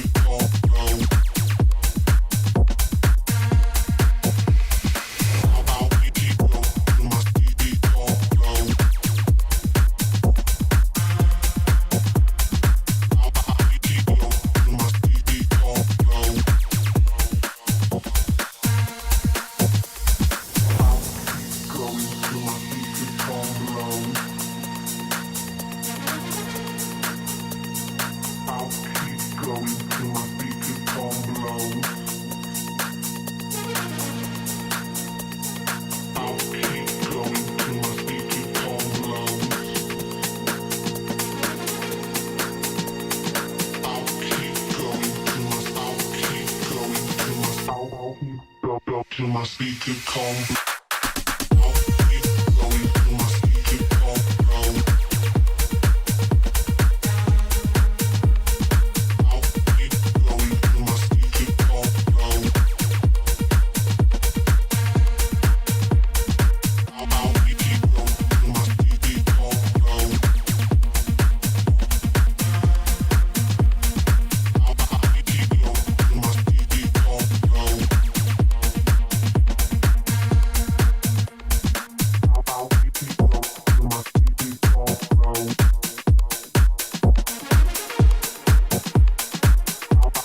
combo.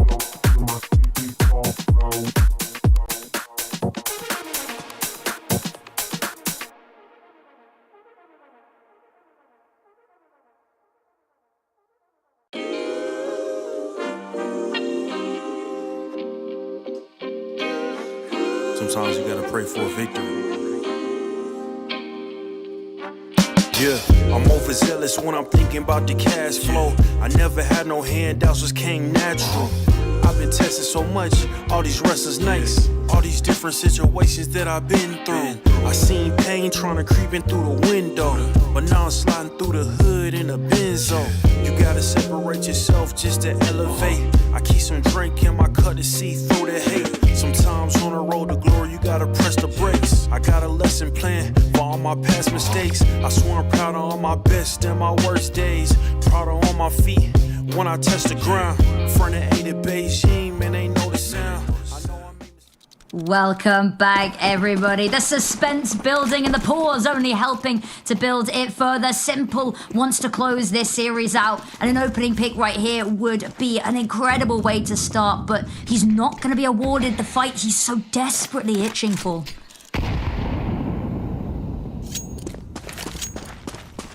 I mean, the odds certainly are in BC.Game's favor, with the majority being on pistols here on the side of Alliance.